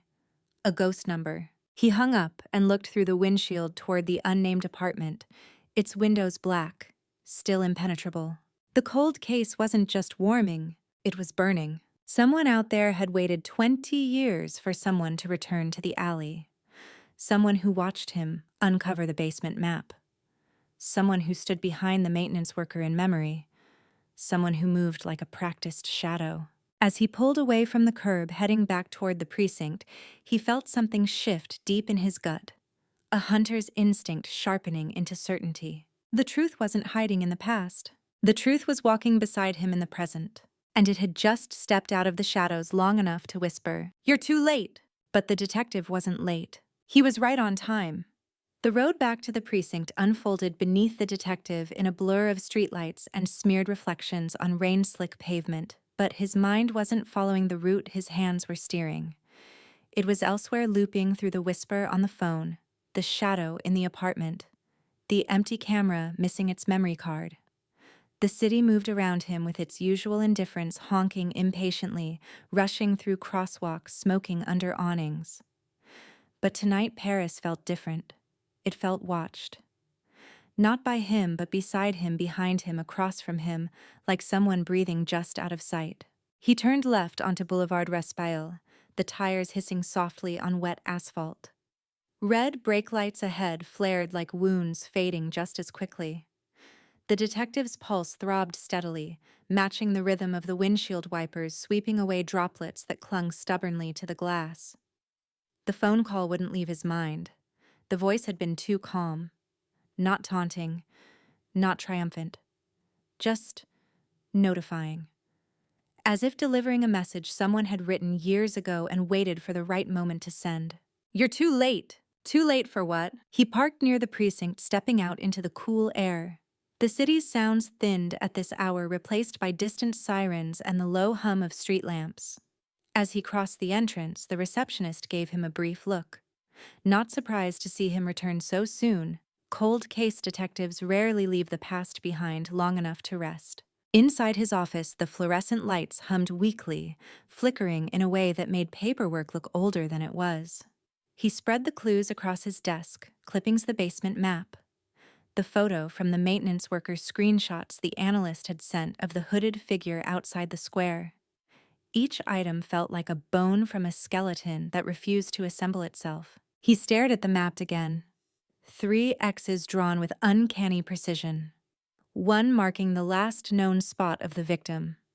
One near a building entry that no witness ever mentioned. One in the alley behind the unnamed apartment he had just visited.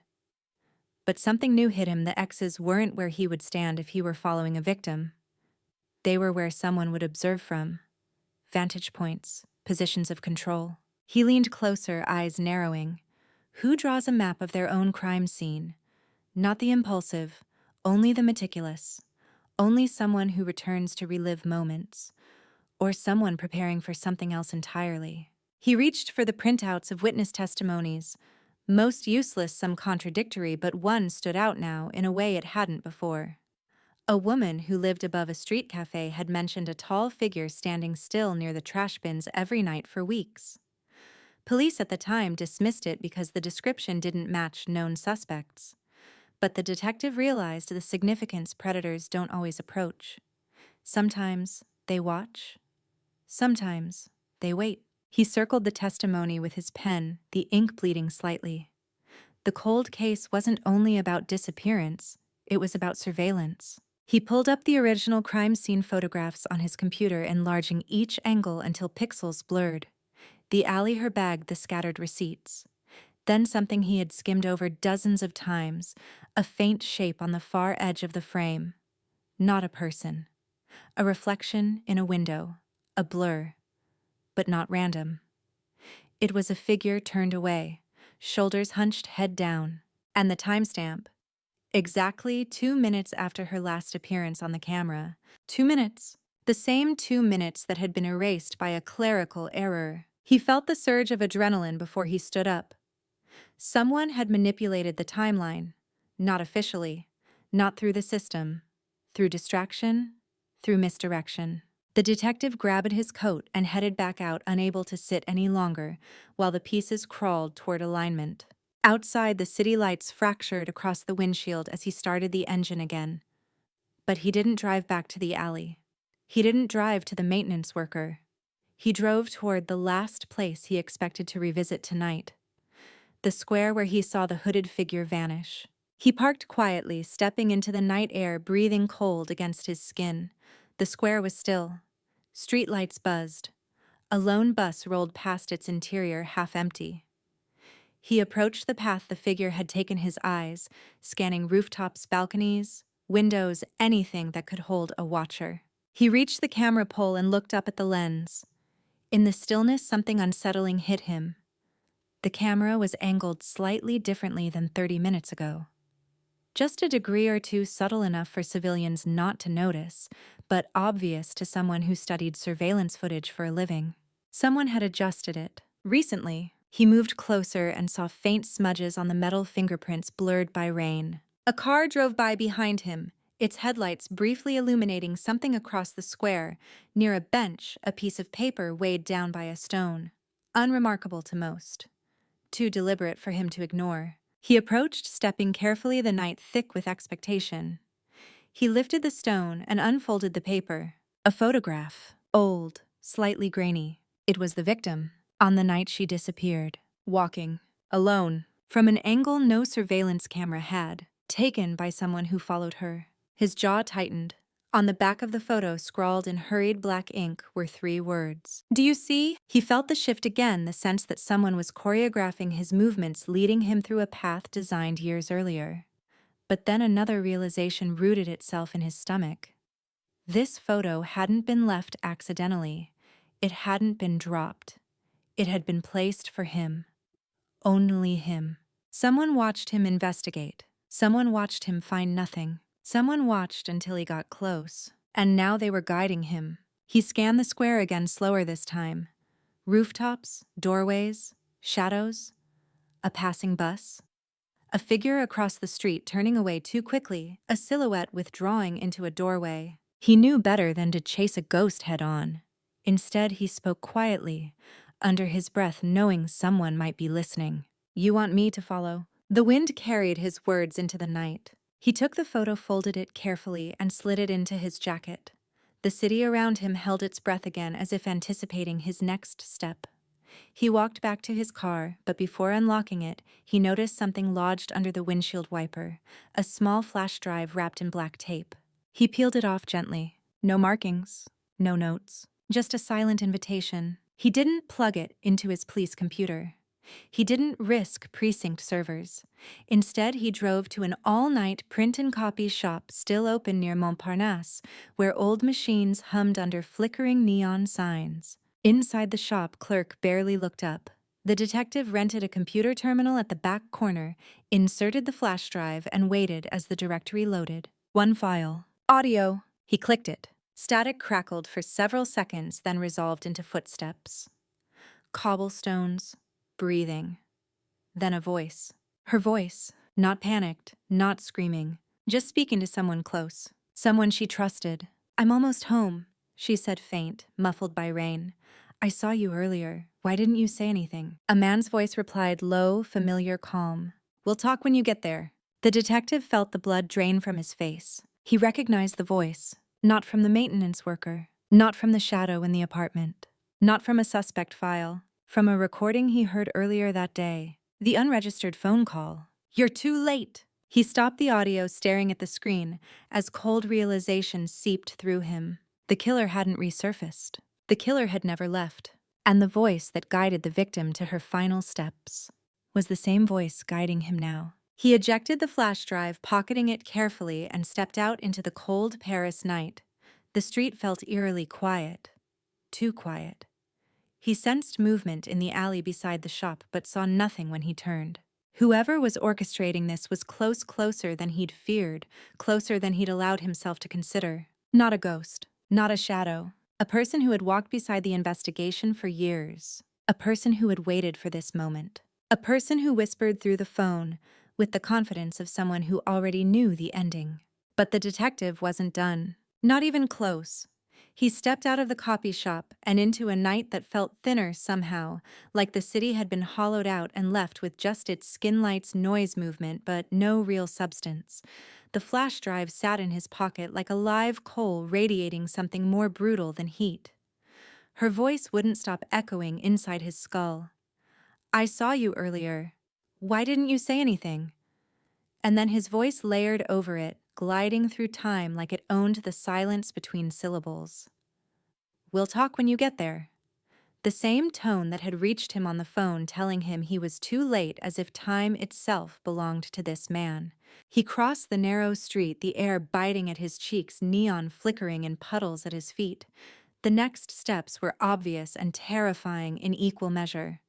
The audio hadn't been recorded on a whim. It wasn't a trophy. It was a message. A carefully chosen fragment of a longer conversation, sliced and delivered at exactly the moment he was getting close. Which meant the killer wasn't just revisiting the case, he was now standing inside the investigation, invisible, watching the detective move, picking when to push him forward and when to drag him sideways. The car door thudded shut behind him. inside the city's sound thinned out into a dull hum as though someone had turned down the volume on everything but his thoughts. He stared at the steering wheel, then at his phone. Calling the precinct was the logical move, but logical steps were exactly what this person expected. He could feel it. Every official channel was a corridor with too many listening ears and too many open doors. If the voice belonged to someone inside the system, then every report, every request, every movement inside that building could be anticipated, mirrored, even preempted. He turned the key engine, rumbling awake, and pointed the car toward the precinct anyway. But he made himself a promise he would walk into that building as if every face might be the one he had just heard on the recording, as if every greeting could be a test, every question a probe. The drive felt shorter this time. Or maybe his thoughts simply filled the distance. He replayed the audio in his mind, dissecting it. No accent strong enough to narrow it down. The tone was neutral professional, almost like someone used to speaking into microphones onto lines across headsets. Not the casual rhythm of a stranger on the street. More like a dispatcher, a negotiator, a trained voice. Someone who had spent years learning to keep panic out of their words so others wouldn't hear it. The realization tightened his chest. This wasn't just a killer who had circled the case. This was someone who had been entrusted with guiding others through emergencies. Someone who knew how victims sounded in their final minutes. He parked near the precinct's side entrance, choosing the door used by staff, not the front, where cameras and visitors' eyes lingered. The hallway inside smelled of coffee bleach and printer ink. The fluorescent lights hummed with that familiar, cheap insistence. A few officers nodded as he passed. A young patrolman raised a hand in tired acknowledgement. "Long night?" he asked. "We're just getting started." The detective answered his voice, calm, the words slipping out with a double meaning nobody caught. In his office, he closed the door, locked it, and drew the blinds halfway, not enough to look paranoid, just enough to keep out casual glances. He slid the flash drive into his own personal laptop, not connected to any network, the kind he used for off-the-record work when bureaucracy became a cage. The audio file opened again, the waveform stretching like a heartbeat across the screen. He put on headphones not just for privacy, but to hear everything. Every bit of background noise, every breath, every distant echo that might be hiding behind the voices.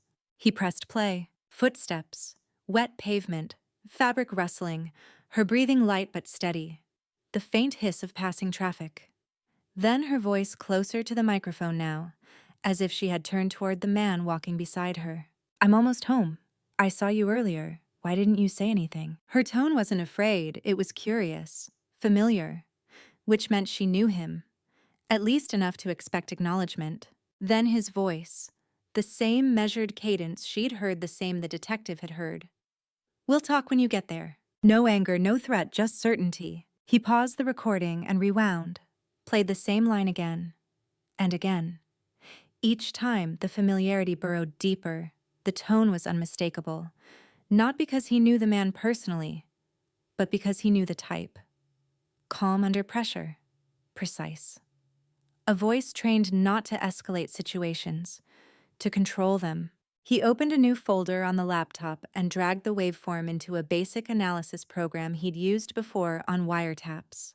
No access to the full forensic software here, but enough to give him shapes, ranges, patterns. Peaks and valleys appeared on the screen, unique fingerprints of pitch and rhythm. He took a screenshot. Then another thought struck him. The clipping on the wall in the anonymous apartment. The circled date, the day an anonymous tip was dismissed in 2004. He opened the digital archive from the precinct's internal system on his work computer, cross-referencing the date. There it was. Call logs, tips, statements. One entry stood out. Anonymous male caller reports suspicious man seen near riverbank dumping large bag. Patrol dispatched. Negative results. Caller untraceable.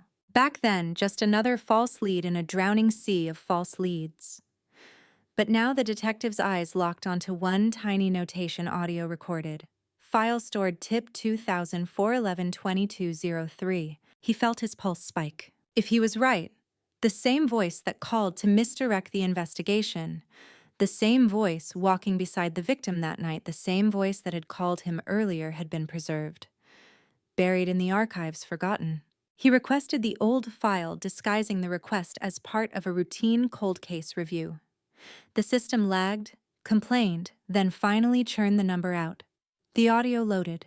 He put his headphones back on, closed his eyes. Static, then a click, then the voice. "I'd like to report something I saw," it said.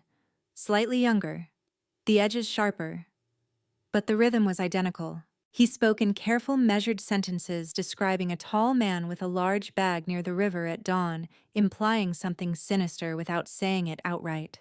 Leading the original team away from the alley, away from Rue Daguerre, away from the truth. The tip sounded helpful, concerned. He even apologized at the end in case it was nothing. The detective stopped the playback and leaned back in his chair, headphones still on the office, now feeling too small, too quiet, too intimate with a ghost that wasn't a ghost at all. He took the screenshot of the new waveform and placed it next to the one from the flash drive. Even with crude tools, the resemblance was undeniable. Peaks in the same places, the same spacing between phrases, the same controlled exhale before speaking. It wasn't proof, but it was a fingerprint of the voice. He checked the call log metadata, internal routing.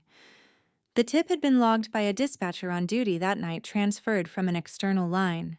The dispatcher's name was right there in the system. He whispered it under his breath, trying it on for weight. He remembered the name from somewhere else, not from a suspect list. From the building, from today. The dispatcher had moved up since then. Different job title now, different floor, same building, same system. His stomach tightened. He pulled up the list of current staff who had access to archived call recordings and evidence logs.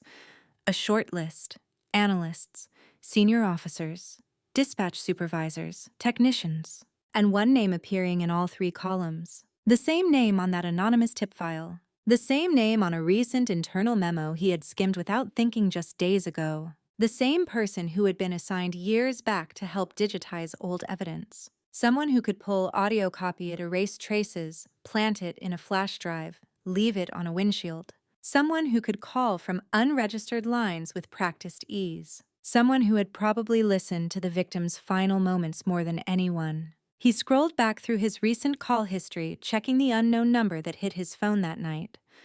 Unregistered, yes, but triangulated not by him, not yet. He didn't trust the internal trace, not when the spider was somewhere in the web. He removed the headphones and sat in the dark, letting the glow of the screens draw faint lines on his face. He thought of all the times he'd crossed paths with this person in the hallway. Quick nods, professional exchanges, shared coffee in the break room, brief comments about long nights and old cases. Nothing strange, nothing revealing. Because predators don't bare their teeth in bright fluorescent corridors. They wear ID badges. He could confront them. Walk upstairs, knock on their door, watch their eyes when he said he recognized their voice. But walking into the lair without knowing where the traps were wasn't bravery. It was suicide. Instead, he opened a new document and started building a parallel investigation, a shadow file. No official headers, no case numbers. Just dates, observations, names, connections. The map in the basement. The anonymous apartment. The adjusted camera. The phone call. The flash drive. The audio match. The dispatcher's name. He saved it on an encrypted drive only he knew the key to. Then his office phone rang. The shrill sound cut through the thick quiet like a blade. He stared at it for a second too long, then picked up. "Yeah, hey," came a familiar voice. Tired, casual, professional. "I saw your request for that 2004 tip audio. You going down that path again. Thought that lead was dead." It was him. The name on the file. The dispatcher turned supervisor. The voice tracked across recordings and years. The casual concern in the tone made something ice-cold settle in the detective's chest. "Just reviewing everything tied to the timeline," the detective replied, keeping every muscle in his throat steady. "Thought I might find something we missed." A small chuckle drifted through the line. "On that case, we missed a lot.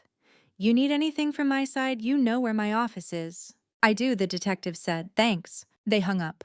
The silence that followed was heavier than before. Now it wasn't the silence of uncertainty. It was the silence of recognition. The feeling of standing in a dark room, knowing exactly where the monster is, but not yet knowing how many exits are locked. He closed his eyes for a moment and saw her again. The victim walking through the rain, speaking to someone she trusted enough not to speed up, not to cross the street, not to turn away. "I saw you earlier. Why didn't you say anything?" Because he was waiting. Because he always waits. Because control isn't about arrival, it's about timing. The detective opened his eyes. The office around him had never looked so unfamiliar. The cold case wasn't just about a vanished woman anymore. It was about a man who had been inside the investigation from the very beginning. And tomorrow, when the detective walked into the building and passed him in the hallway, they would look at each other like colleagues. But only one of them would know the other had just crossed the line from suspicion to certainty. And only one of them was truly afraid of what would happen next. Morning didn't feel like morning. It felt like a trick of the clock. Like someone had dragged the night across the sky and repainted it in paler colors, without changing the temperature beneath the skin. The detective stood in front of the mirror in his cramped apartment tie, hanging loose eyes studying the face that stared back at him. Lines deeper, eyes sharper. A weariness that didn't come from lack of sleep, but from carrying too much invisible weight. He buttoned his shirt, tightened the knot at his collar, and realized that today he wasn't just walking into a precinct. He was walking into a crime scene that hadn't been officially declared yet. The city outside hummed with its weekday routines, coffee cups, clinking shutters, rolling up scooters, growling through intersections. He moved through it with a different awareness now, like every reflection in every window might be a camera, every casual glance, a measurement. The voice on the recording echoed under everything calm, precise, guiding a victim into the last steps of her life. The same voice that had called him. The same voice that had logged an anonymous tip. The same voice that said he was too late. He arrived at the precinct earlier than usual, the corridors still half empty, the lights not yet fully humming to life. The reception desk was occupied by a yawning officer flipping through reports with only half his attention. The detective's shoes echoed softly against the hallway floor as he made his way toward his office, passing bulletin boards cluttered with missing persons wanted posters, memos no one read. He wasn't going to confront the dispatcher today. Not yet. He needed one more piece that didn't come from inside the building, one more thread that couldn't be erased with a keystroke or buried in a drawer. A cold case doesn't crumble because you suspect the right person. It crumbles because you can prove they were there when the world thinks they were somewhere else. He placed his coat on the back of his chair, then opened the encrypted drive on his personal laptop. The parallel investigation file blinked awake dates, images, transcripts, screenshots, waveforms. He scrolled down to one name, the victims, and opened a subfolder. Photos from the initial investigation, interviews, a scanned copy of the last phone number she dialed. His eyes caught on an entry that had never seemed important before, a call to the regional emergency line 2 weeks before her disappearance. Short, less than a minute. Logged as noise complaint. Disturbance, no unit dispatched. It had been dismissed as irrelevant, as thousands of such calls are every year, but the timestamp pinned it to a specific night. The same night a neighbor had reported hearing raised voices in the alley, but assumed it was just another argument between strangers. He pulled the call log ID and cross-referenced it with archival data.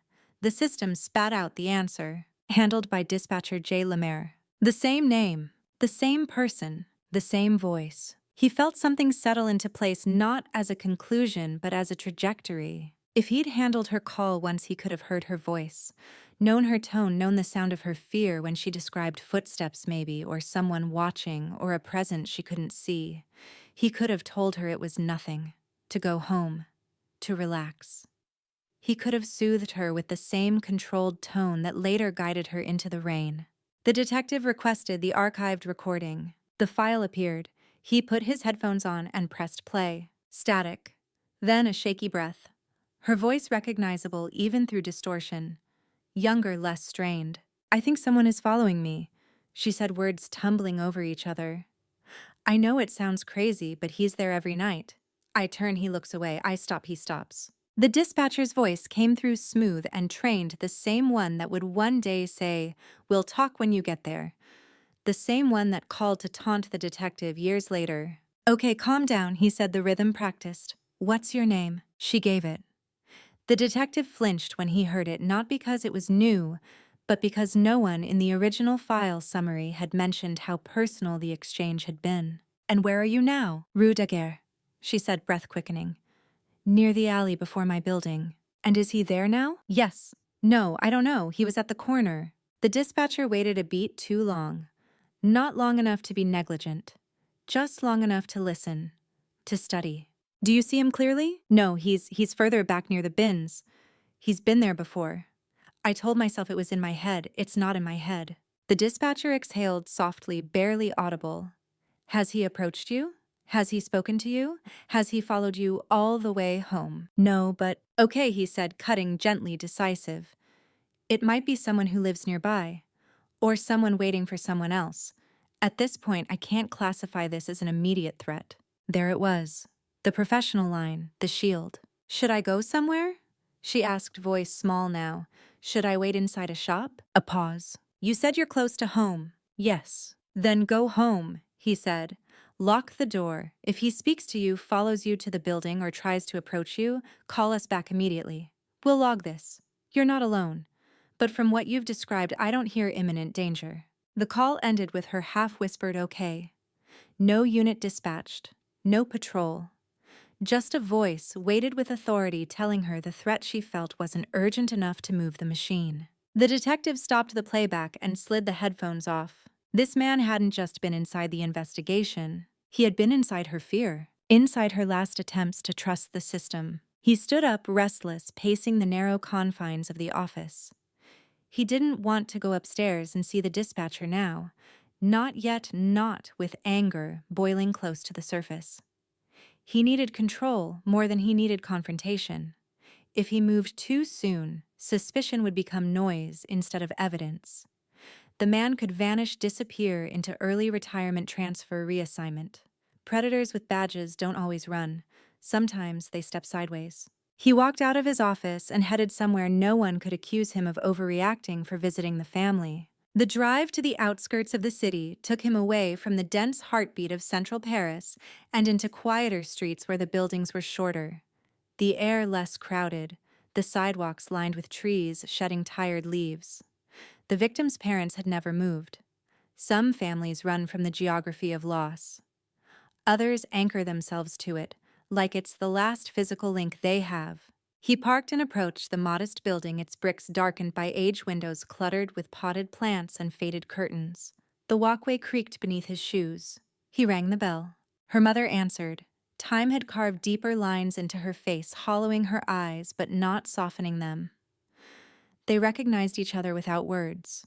She stepped aside. He entered the apartment, the air thick with the smell of coffee and old paper. Photos lined the walls, childhood school birthdays, a life suspended at the same year forever. Her mother gestured toward the small kitchen table.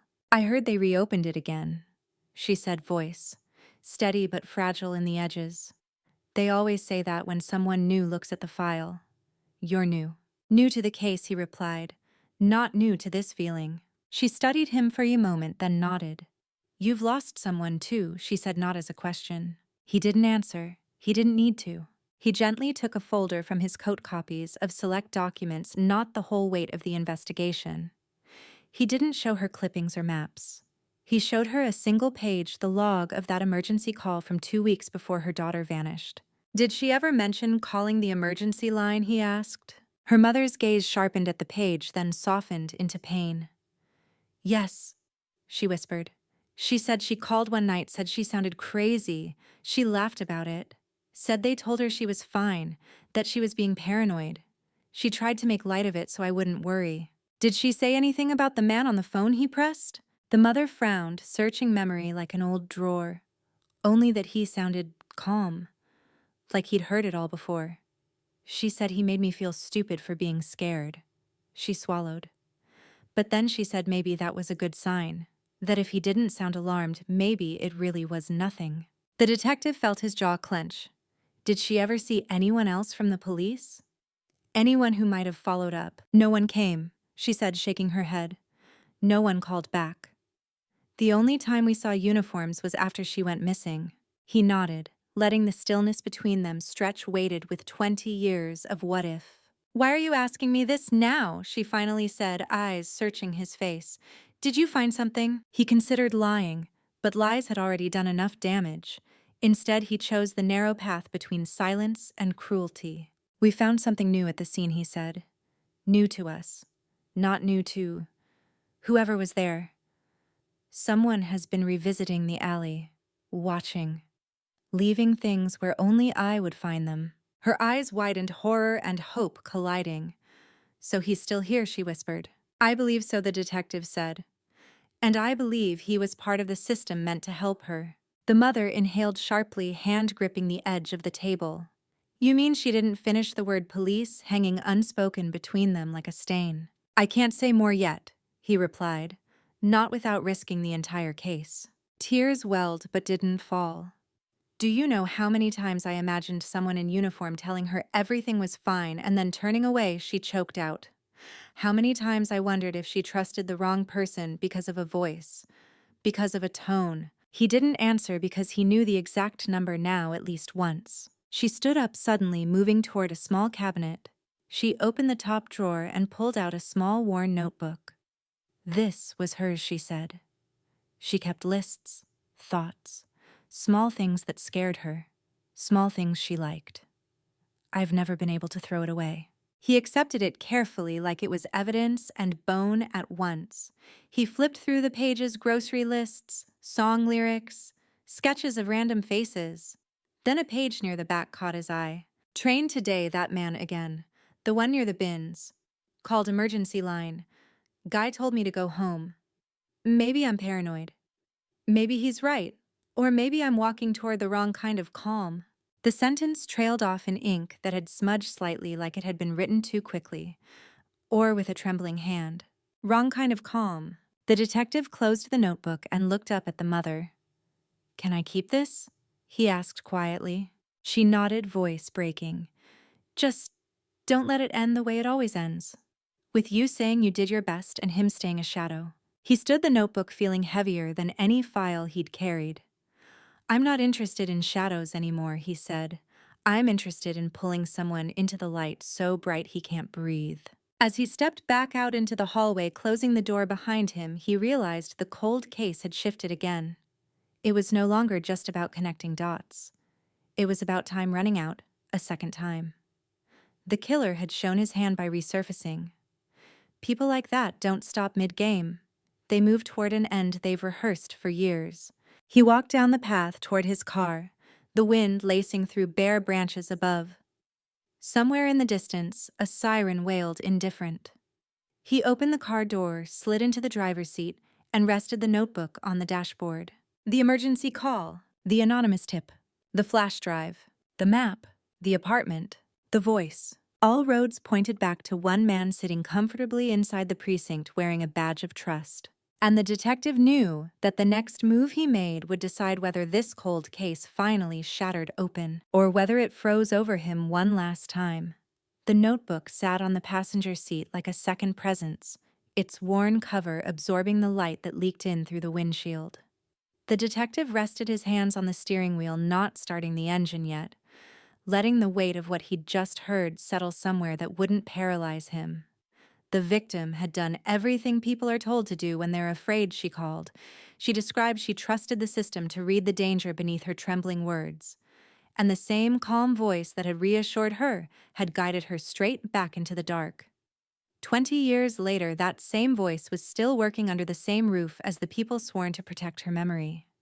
Cold cases are often described as sleeping frozen in time, but this one had never slept. It had been on duty. He turned the key. The car rumbled awake reluctantly.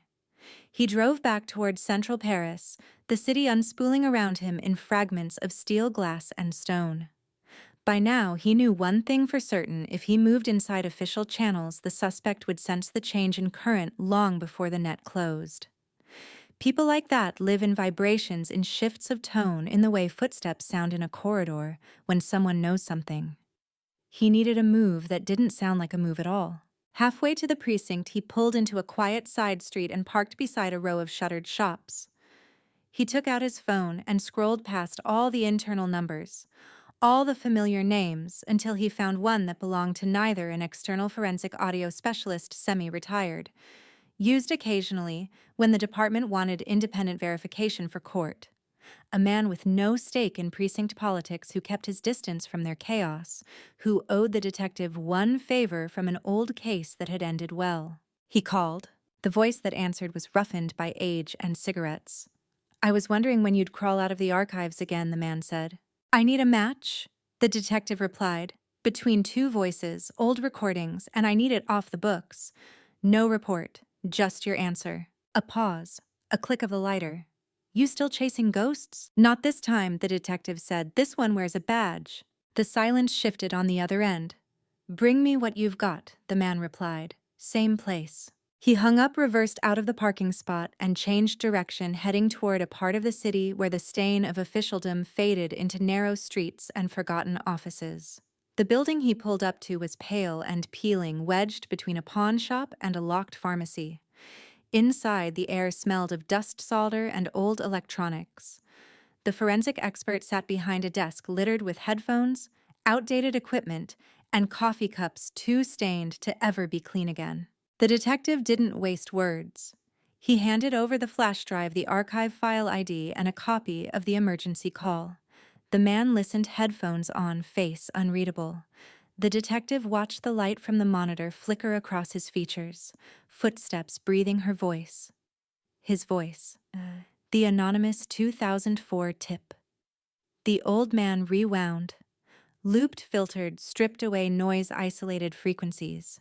Minutes stretched into something heavier. Finally, he took the headphones off and leaned back, letting out a long breath. "You know the answer already," he said. "I need you to say it," the detective replied. The man nodded once. Same person, no doubt. Enough similarity to make any court listen, enough for anyone with ears to hear.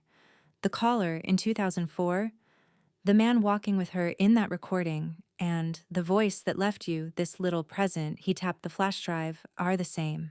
The detective felt something inside him click solidly into place like a lock engaging. "Can you give me a written analysis, Private? Not through the department." "Do you trust anyone in there?" the man asked. "Not with this." "Then I'll write it like I'm talking about two unknown samples. Voice A and B, plus a third. No dates, no context. You keep the key." He paused. "What are you going to do?" "Stay very quiet," the detective replied, "and step a little closer. The report wouldn't be enough on its own. A voice match was powerful, but not fatal.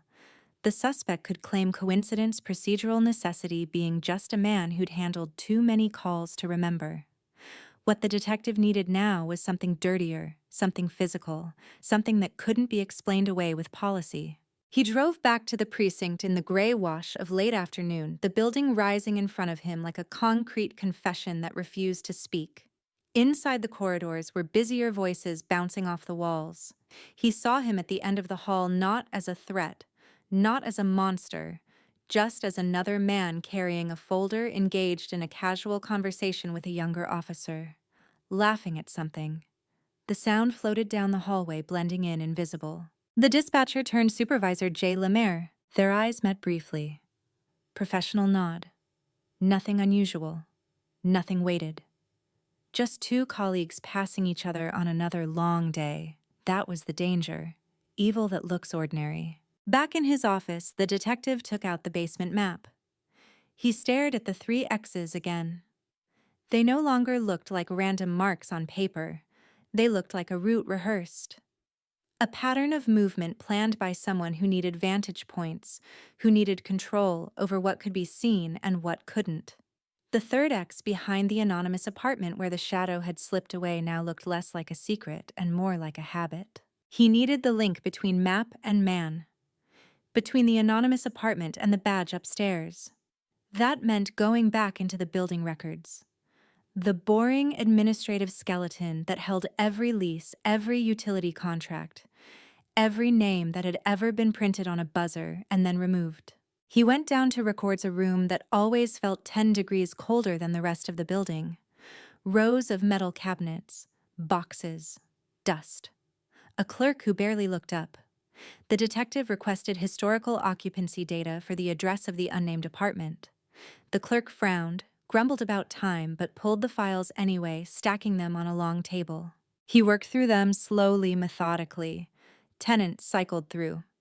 Over the years, students, couples, old widows, short-term rentals. One entry from around 2004 snagged his eye. The unit with the blank plate had once had a name, a man who'd rented it briefly under a 6-month contract, then left without forwarding information. The name was Bland Forgettable, the kind of alias that doesn't alert anyone, Julian Marchand. No connection in the police system, no priors, no internal record. But the detective checked the original leasing application photocopy anyway. Buried in the thin pile of forms was a phone number. Outdated, sure. But the digits embedded themselves in his brain. He took out his phone and typed the number into an internal lookup tool, not to trace the subscriber he knew that would lead to nothing this many years later, but to see if those digits had ever intersected with precinct communications. The system churned. Then it spat out something that made his skin crawl. The same number had once been used to call the non-emergency administrative line of the precinct 3 times under different caller IDs years apart. The call handler each time. Lemaire. He printed the records, slid them carefully into his shadow file, and closed the cabinet with a quiet click. A rented alias. A temporary apartment. A voice that monitored both sides of the glass victim and police. The trap wasn't going to be set with confrontation. It would be set with repetition. If this man moved inside patterns, repeated routes, revisited scenes, then the detective needed to build him a mirror of his own design. One he wouldn't resist walking into. He went back to his office and picked up his phone, dialing an external line. This time, he wasn't calling a specialist. He was calling a patrol unit he trusted, one whose members had nothing to do with the original case. He requested an unmarked car in the vicinity of Rue de Guerre. Discreet surveillance.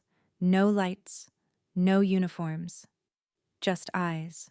Looking for anything in particular, the officer asked. Anyone who looks like they're not meant to be there but acts like they own it, he said. Someone who returns to the same spot more than once. Use long lenses. No confrontations. This stays between us. He hung up and waited. Hours passed.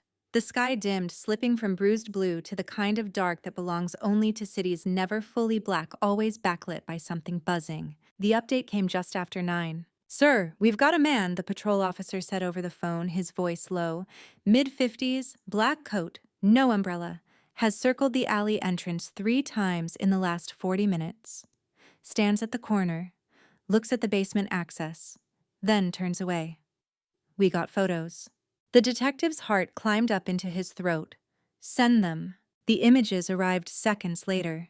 He pulled them up on his screen. The face wasn't fully clear in all of them, but one shot caught it in profile. The sharp line of the nose, the way the jaw set the familiar tilt of the head when listening to something internal. Lemaire. There under the streetlight in the very place her fear had first taken shape. Not as an investigator. Not as a curious passerby, as someone revisiting a theater where only he and the dead knew the full script. The detective didn't rush to the scene. He didn't call for an arrest. Not yet.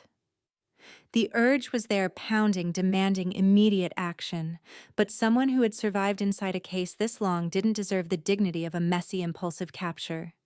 He deserved something cleaner, colder. He printed the photos, laid them on his desk beside the basement map, the notebook, the voice analysis, the call logs. The picture was no longer vague. It had shape, it had movement. It spelled one conclusion. He walked out of his office, up the stairs, and down the corridor to the floor where Lemaire's office sat. The door was closed. A strip of light glowed underneath, yellow and patient. He stood there for a moment listening, paper rustling, a faint radio somewhere. The murmur of another phone call ending, a chair creaking, the everyday sounds of a man finishing a shift. He knocked. Come in, the familiar voice responded. He stepped inside. Lemaire sat at his desk. Tie loosened sleeves rolled up, eyes tired in a way that didn't look fake. He glanced up the corners of his mouth, lifting slightly. "You're burning the late oil, too, I see," he said.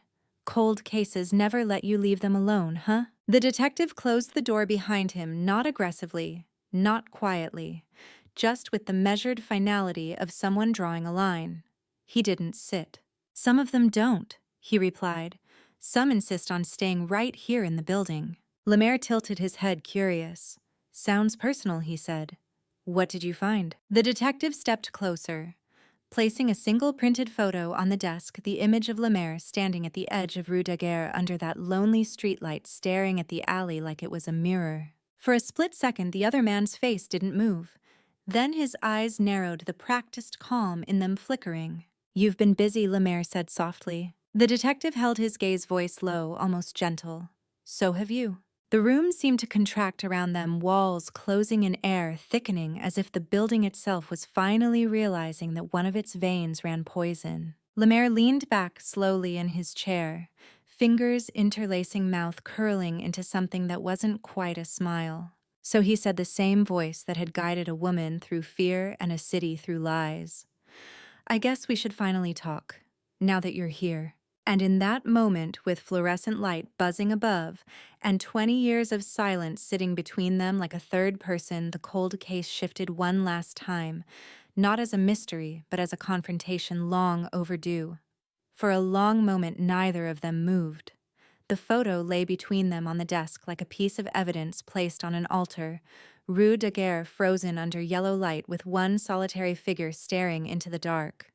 Lemaire glanced down at it again, then lifted his eyes back to the detective's face with a slowness that felt deliberate, almost ceremonial, as if he was turning toward the end of something he'd rehearsed many times in his head and never spoken out loud. The fluorescent light above them crackled, flickered once, then steadied, painting every line on his face in harsh clarity.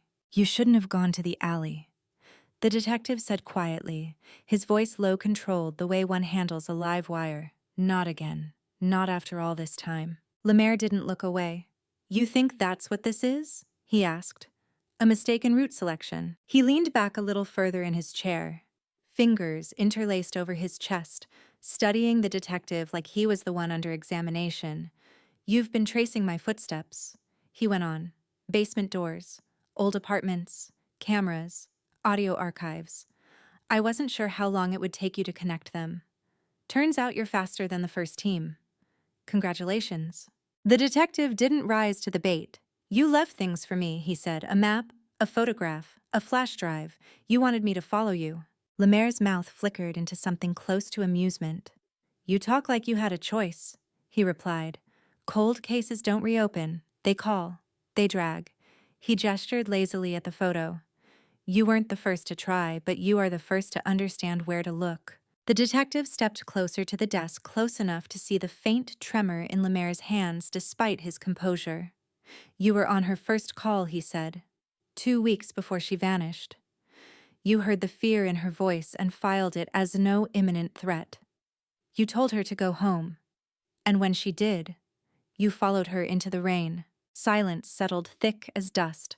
Lemaire's eyes darkened, but he didn't deny it. "You read the summary," he said. "The world is full of fear that sounds like hers. If we dispatched units every time someone thought they were being watched, we'd run out of officers before midnight." "But this wasn't the world," the detective replied. "It was her. And you chose not to move." Lemaire tilted his head. "No," he said. "I chose to wait." The words hung in the air like a dropped elevator that never hit bottom. "You were already watching her," the detective murmured. "She walked the same route," Lemaire said, eyes drifting to some point far beyond the room. "Same time, same alley. People like her are predictable. The city writes them into its schedule. I heard it in the way she described the routine. I knew exactly where she'd be on other nights." His gaze returned, hardening. "You know how it works. We live in patterns. We die in them too." The detective felt something cold move through him, but his voice stayed steady. "You rented an apartment near the alley," he said. "Under a false name. You used a disposable line to call your own station with a fake tip to send everyone away from the river. You built that map, marked the vantage points, watched her from the same 3 X's over and over again. And when she finally called for help, you were the one who answered. Lemaire smiled, but there was nothing warm in it. You make it sound like a script, he said. It wasn't. It was improvisation. The city gives you opportunities. You either see them or you don't. And after you killed her, the detective pressed the word landing like a punch against the desk you stayed. You watched the search. You logged an anonymous tip to move them off the alley. You sat in the control room listening to the panic you created, one headset away from the chaos, and no one ever looked at you twice. Lemaire's fingers tightened together. For the first time, his calm faltered at the edges. You talk like I used the system, he said softly. The system used me long before that night. We're trained to filter fear, to grade it, to decide which screams are urgent and which ones are just noise. You think you carry ghosts? Try doing it from the other side of the line. Hundreds of voices a week. Most of them drunk. Most of them lying. Most of them lonely. She sounded like all the rest. Until you heard something different, the detective said. His eyes flicked to the notebook in his hand. The victim's handwriting, the page where she'd written about the wrong kind of calm. He laid it gently on the desk, open to that line. She did, Lemaire admitted after a pause. There was clarity, a kind of fear that isn't performance. I recognized it. And once you recognize it, you can't unhear it. He shrugged. I followed the next time, just to see if it was real. If there was someone there. There was me. The fluorescent tube above them buzzed louder, as if protesting. You walked beside her that night, the detective said. You recorded it. Her voice. Yours. Why? Lemaire's gaze dropped to the surface of the desk, tracing the grain of the wood with his eyes like it was a path. Because no one believes a crime they can't hear, he said. You know that. Words on paper are flat, dead. A recording has breath, weight. Proof that it happened. Proof for who, the detective asked. For me, Lemaire replied. The detective felt anger spike behind his ribs, but he kept the rage buried under something sharper focus. You kept her fear, he said. You kept your own voice leading her home. You visited the alley. You rented a shrine apartment. You spent 20 years moving through the same city that trusted you with its emergencies. Why expose yourself now? Why leave the flash drive, the map, the photo? Lemaire looked up, then truly up, meeting his eyes without deflection. For the first time, there was something like exhaustion in his face. Not regret, not remorse, just tiredness, old and stubborn. Because cold cases don't stay cold, he said slowly. They rot. From the inside, they sour everything around them. I've heard her voice in the silence between calls for 20 years. Heard that last okay. She gave me like a verdict. He exhaled a short, bitter sound. You think I did this because I wanted to be caught? You orchestrated every step of my investigation, the detective replied. You fed me pieces. You made sure I heard what no one else heard. That's not a confession. That's control. Control is all there is, Lemaire said. You control whether a patrol car moves or stays parked. You control who gets a second look and who becomes a line in a report. You controlled this too. You're not here by accident. You're here because you could be trusted to see it through. The detective let that sit for a moment, the twisted compliment curdling in the air. You think this is a collaboration, he said quietly. It's not. This is you trying to write the ending. If I wanted to disappear, Lemaire replied, I would have retired quietly, left the city. My pension's almost ripe. No one would have stopped me. But I didn't. I walked past the alley again.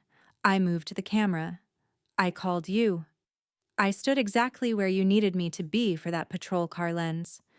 So yes, detective, I am writing the ending. I just needed someone competent enough to understand what they were reading. The detective stepped closer, still the distance between them shrinking to the length of the desk. You killed her, he said, each word careful, deliberate, cutting through Lemaire's rhetoric like a scalpel. You used your job to find her, isolate her, dismiss her fear, and then stalk her under the cover of authority. You're not writing an ending. You're standing at the final page of a report you never thought would exist. Lemaire's eyes flickered to the door, then back. No panic. No sudden movement. You don't have a body, he said, no crime scene that satisfies the checklist, no forensic trace with my name on it. What you have is a voice, a map, a notebook, and your conviction. Judges don't convict on conviction. The detective reached into his jacket, pulled out a slim envelope, and slid it onto the desk. Lemaire's gaze dropped to it. What's that, he asked. Your voice, the detective said. Analyzed by someone who doesn't know your name. Matched across 3 recordings, the anonymous tipped the call with her 2 weeks before she vanished, and the flash drive you so generously provided. He's prepared to testify. Independently. Lemaire's lips tightened. The detective went on. We also have photos of you at Rue de Guerre taken tonight, he said, standing at the alley, looking at the basement door. The same basement where we found your map. We have lease records for an apartment rented under an alias you used to call this building. We have call logs connecting that alias number to your desk. We have her notebook, where she describes you indirectly without knowing your name. And we have my shadow file time-stamped and duplicated off-site in case anything happens to me or this building. He let the words pool in the air. You built a performance, the detective said. But you forgot something. You're not the only one who knows how to use a system. For the first time, something like genuine fear flickered behind Lemaire's eyes. Not a fear of being caught, the detective realized, but a fear of losing the narrative, of losing control over how the story was told. It won't bring her back, Lemaire murmured almost quietly. It's not supposed to, the detective replied. It's supposed to stop you from building another map. Silence again. Thick. Then somewhere deep in the building, a faint echo of boots in a stairwell. Not the casual shuffle of colleagues, the deliberate rhythm of summoned officers. Lemaire heard it too. You called them before you came in, he said. I called them the day I heard your voice on that flash drive, the detective answered. I just needed you to fill in the blanks. Lemaire's gaze drifted to the window, where Paris glowed in scattered points of light beyond the glass, indifferent, unaware. When he looked back, the weariness in his face had settled deeper like a shadow that finally decided to sit instead of hover. Do you know why I chose her? He asked suddenly. The detective didn't want to hear it. But the city, the case, the mother staring at an empty chair at her table, someone had to. Why, he said. Because she did everything right, Lemaire replied. She called. She reported. She obeyed instructions. She trusted the calm voice on the other end. I didn't want someone reckless. I wanted someone who still believed we could keep them safe. The door opened behind the detective. 2 uniformed officers stepped in, serious, focused eyes, widening just slightly when they saw who sat at the desk. Lemaire glanced at them, then back at the detective. Paris, 2003, he said quietly, almost as if he were reading a headline. Cold case solved. Long hidden suspect finally exposed. A bitter half-smile crept into the corner of his mouth. They'll love it on the news. No, the detective replied, they'll hate it. Because it means trusting us got her killed. The officers moved closer. One read him his rights voice. Firm professional, somehow smaller in the space than the one the detective had been listening to all along. Lemaire didn't resist. No struggle. No last outburst. He stood, held out his hands, and let the cuffs close around his wrists with a quiet, metallic finality. As they led him past, he leaned in just slightly enough for only the detective to hear. You know this doesn't end with me, he murmured. The system that let me exist still exists. I know, the detective said. That's why this isn't the end. It's just the first time someone turned on the lights. They took him away. The door closed. The office felt suddenly hollow like a stage after the curtains have fallen and the audience has gone home, leaving only the faint ghost of applause that never really belonged there. Later, there would be headlines. Paris 2003 cold case solved, long hidden suspect finally exposed. There would be footage of Lemaire escorted down a corridor, head lowered, badge removed. There would be interviews with neighbors from Rue de Guerre telling cameras that they always felt something was wrong with that alley that night. That silence. There would be shots of the victim's photo on television. Her face finally unfreezing in the public mind. No longer just a missing poster curling on a wall. Her mother would sit in a courtroom, hands clenched around the edges of a worn notebook, listening as experts spoke about voice patterns and call logs and maps and vantage points. She would hear his voice played out loud, the wrong kind of calm, filling the room where justice was supposed to live. She would see him sentenced. It wouldn't be enough. It could never be. But it would be something with edges and structure, a verdict instead of a question mark. And the detective months later would walk alone down Rue de Guerre at night, coat zipped against the cold footsteps tapping the same cracked pavement she once trusted. The alley would still feel heavy. The basement door would still squeak. The streetlight would still flicker in that slightly unsettling way, as though remembering the silhouettes it once held. He would stand exactly where she vanished, where the map's first X still glowed in his memory, and listen to the layers of sound, distant traffic, a dog barking a laugh spilling from a nearby bar. Life returned, indifferent. But under it something else, an absence that would never be filled. Cases like this don't end, he'd realize. Not really. They just change temperature. They move from cold to contained, from forgotten to recorded, from whispered to reported. The city sleeps a little easier, but never all the way. There will always be another alley, another routine, another voice on the line. Yet for one woman who walked into the rain in 2003, who called for help and got the wrong kind of calm, this was the closest thing the world could offer. To an answer, a name, a face, a pair of hands in cuffs. A community forced to look at the cracks in the trust they built. Paris moves on. But on nights when the wind threads through the narrow streets and the streetlights hum like distant generators in an empty control room, if you stand still enough near Rue de Guerre, you can almost hear it again. Not her last scream, not his last words, but the silence that followed. The silence that turned a disappearance into a cold case. The same silence that finally broke the moment someone decided to listen all the way to the end.